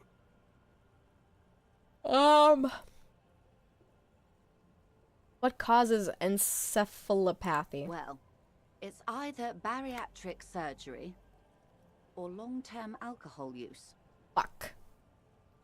Oh, it's probably from the surgery then. That seems unlikely. What's this? Spread your hands. What's this? A bird? A sphenicid? A flightless bird of the polar regions? Keep guessing. Some sort of krill hunter? No, wait. You're an ancient ruin. A symbol of hubris and decay. Half submerged in some salty sea. You're saying I'm ruined? Of course you're not, my dear. I'm just terrible at guessing games. I mean, what is this place here? This place is an unmarked micro-settlement on the coast of Martinez. Gestures towards a collection of cinder block dwellings covered by highly carcinogenic roofing material. It's lovely, really. I'm thinking of buying it. Really? Actually, yes. The thought did cross my mind when Mademoiselle Lillian over there told me about the fresh produce these women sell to restaurants on the Delta. You both turn to consider the young woman. She's hunched over a net, methodically picking out ribbons of plastic. This place could use a competent manager. There's so much to be done. But then I'll never get round to it, will I? There is regret in her voice, for all the countless things she never had time to do with her money. Is she gonna buy this place at some Doubtless point? I'll be off someplace keeping social classes from each other's throats. Let's go back to the basics of reality, shall we? Alright, Glad to have been of assistance. Oh? deliver an envelope. Sounds like he has you running errands, Detective. Here? Oh, no. It's clear the... No, giant statue of him. Or better yet, Youth center. Go ahead. Help him. I should He's probably dead. Yes, I was not overly. We told ourselves. She's sentimental, all right. For something else. Fisher. Sadly, it's just one of the million. Yes. She is more Full of ghosts and ancient Alright. memory. Of course, detective. You got can the always drop by 3%. later, should some. Do I, though? Do I really? I can give it a shot. Conceptualization. I believe. We've been lucky so far.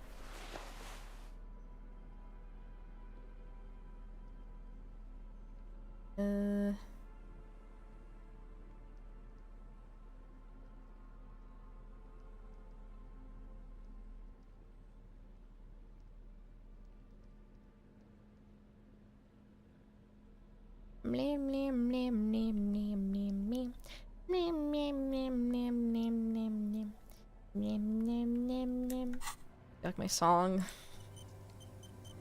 Her model does not look like her portrait. No, it does not. Like in the model, she's got like a bun, but in the portrait, she's got like a cute little bob going on. Good. Or like, it's not a bob, What it's can I whatever help you this is. I guess in the portrait, she's got like a bun here. But my headcanon is, it's not a bun, she just got that like, the shortcut that a lot of like, older women nowadays kind of have. But she's kind of rocking it a little better than they are. No offense! But I think she's crushing it. Okay, More lessons in basic. it's still reality. 3%. It's... My favorite part of the day. It doesn't matter Go what I ahead, wear. Ask me anything. Margaret Thatcher cut? Yes. Exactly. a strange Yeah. coldness I comes mean, over you. what as were you we look at thinking? The world. The waves sway the sloop slowly. That's all. It's impossible. It's on the tip of your tongue, a doubt of sorts, already in your head. But it's not fully formed yet. You have to wait and return to this later, once the jamais vu thought is complete. Not even like, I'm not gonna put a point in it. I feel like there's no point. Literally. I'm gonna wear something cute. I'm gonna dress myself up. I kind of like the white. I think it looks good. Okay, we're gonna look for the other mercenary. Since people are complaining. So, okay. I'm still a little confused on where they are, though. They're on a roof, right? But where? Who is people? Reminds me of Cinema Roll. Oh my god, we do have the Cinema Roll hat. Oh, maybe up there. Right?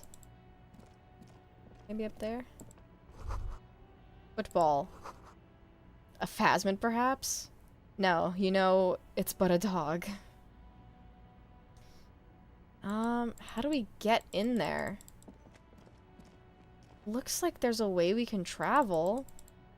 Right? Am I crazy?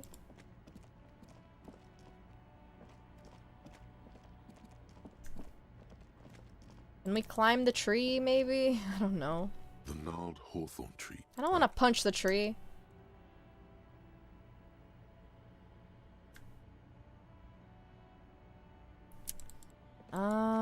There's like a ramp here. How do I get there? Can I move myself? I can't get past the road here. Can I climb this? What is this? No, it seems like it's in the foreground. Okay, maybe that's not the entrance. Maybe that's leading towards somewhere else. So maybe there is a way around. There has to be. Maybe on the other side of the water lock? Maybe. But I don't think we can go that south. The bridge to the other side and it's broken for some reason. Well, this one is, yes. This is what's caused the the traffic situation. And cars can't drive through here.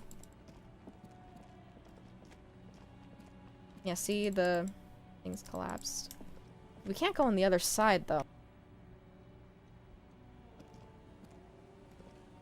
I just never noticed it. I mean, it's so big, it's kind of hard to see without zooming out. Like, this is the bridge, right? What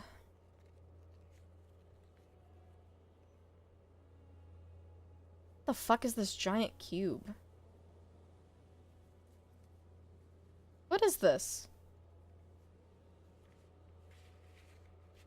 I'm gonna look around the roundabout again.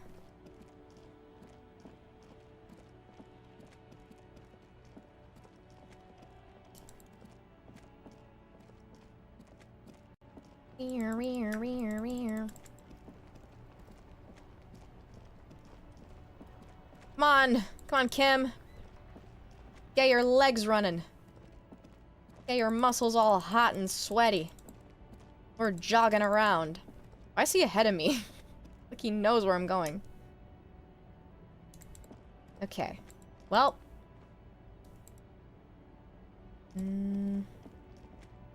There's this ruined building here.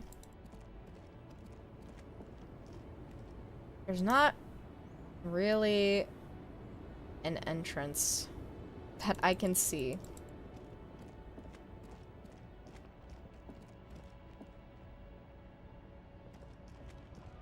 I don't know if do we have access to...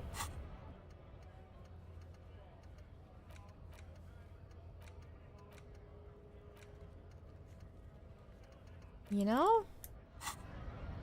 I don't think we can go there. Because there's literally nowhere for me to go.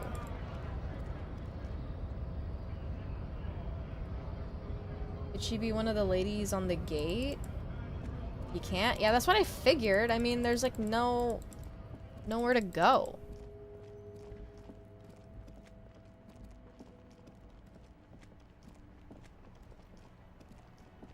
Yeah, I mean, it definitely looks like there's something there on the side, but I just don't think we can go there yet.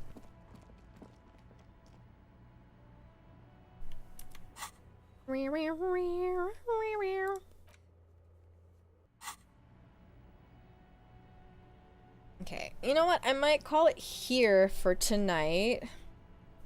I think maybe what I can do next stream is, or next disco stream, I can, like, kill some time just doing random shit so that we can get Kim off our fucking backs so we can talk to, Classe, and then from there we'll continue on with the Ruby, the next section of the game, you know? Probably the rest, like the 99% of the rest of the game.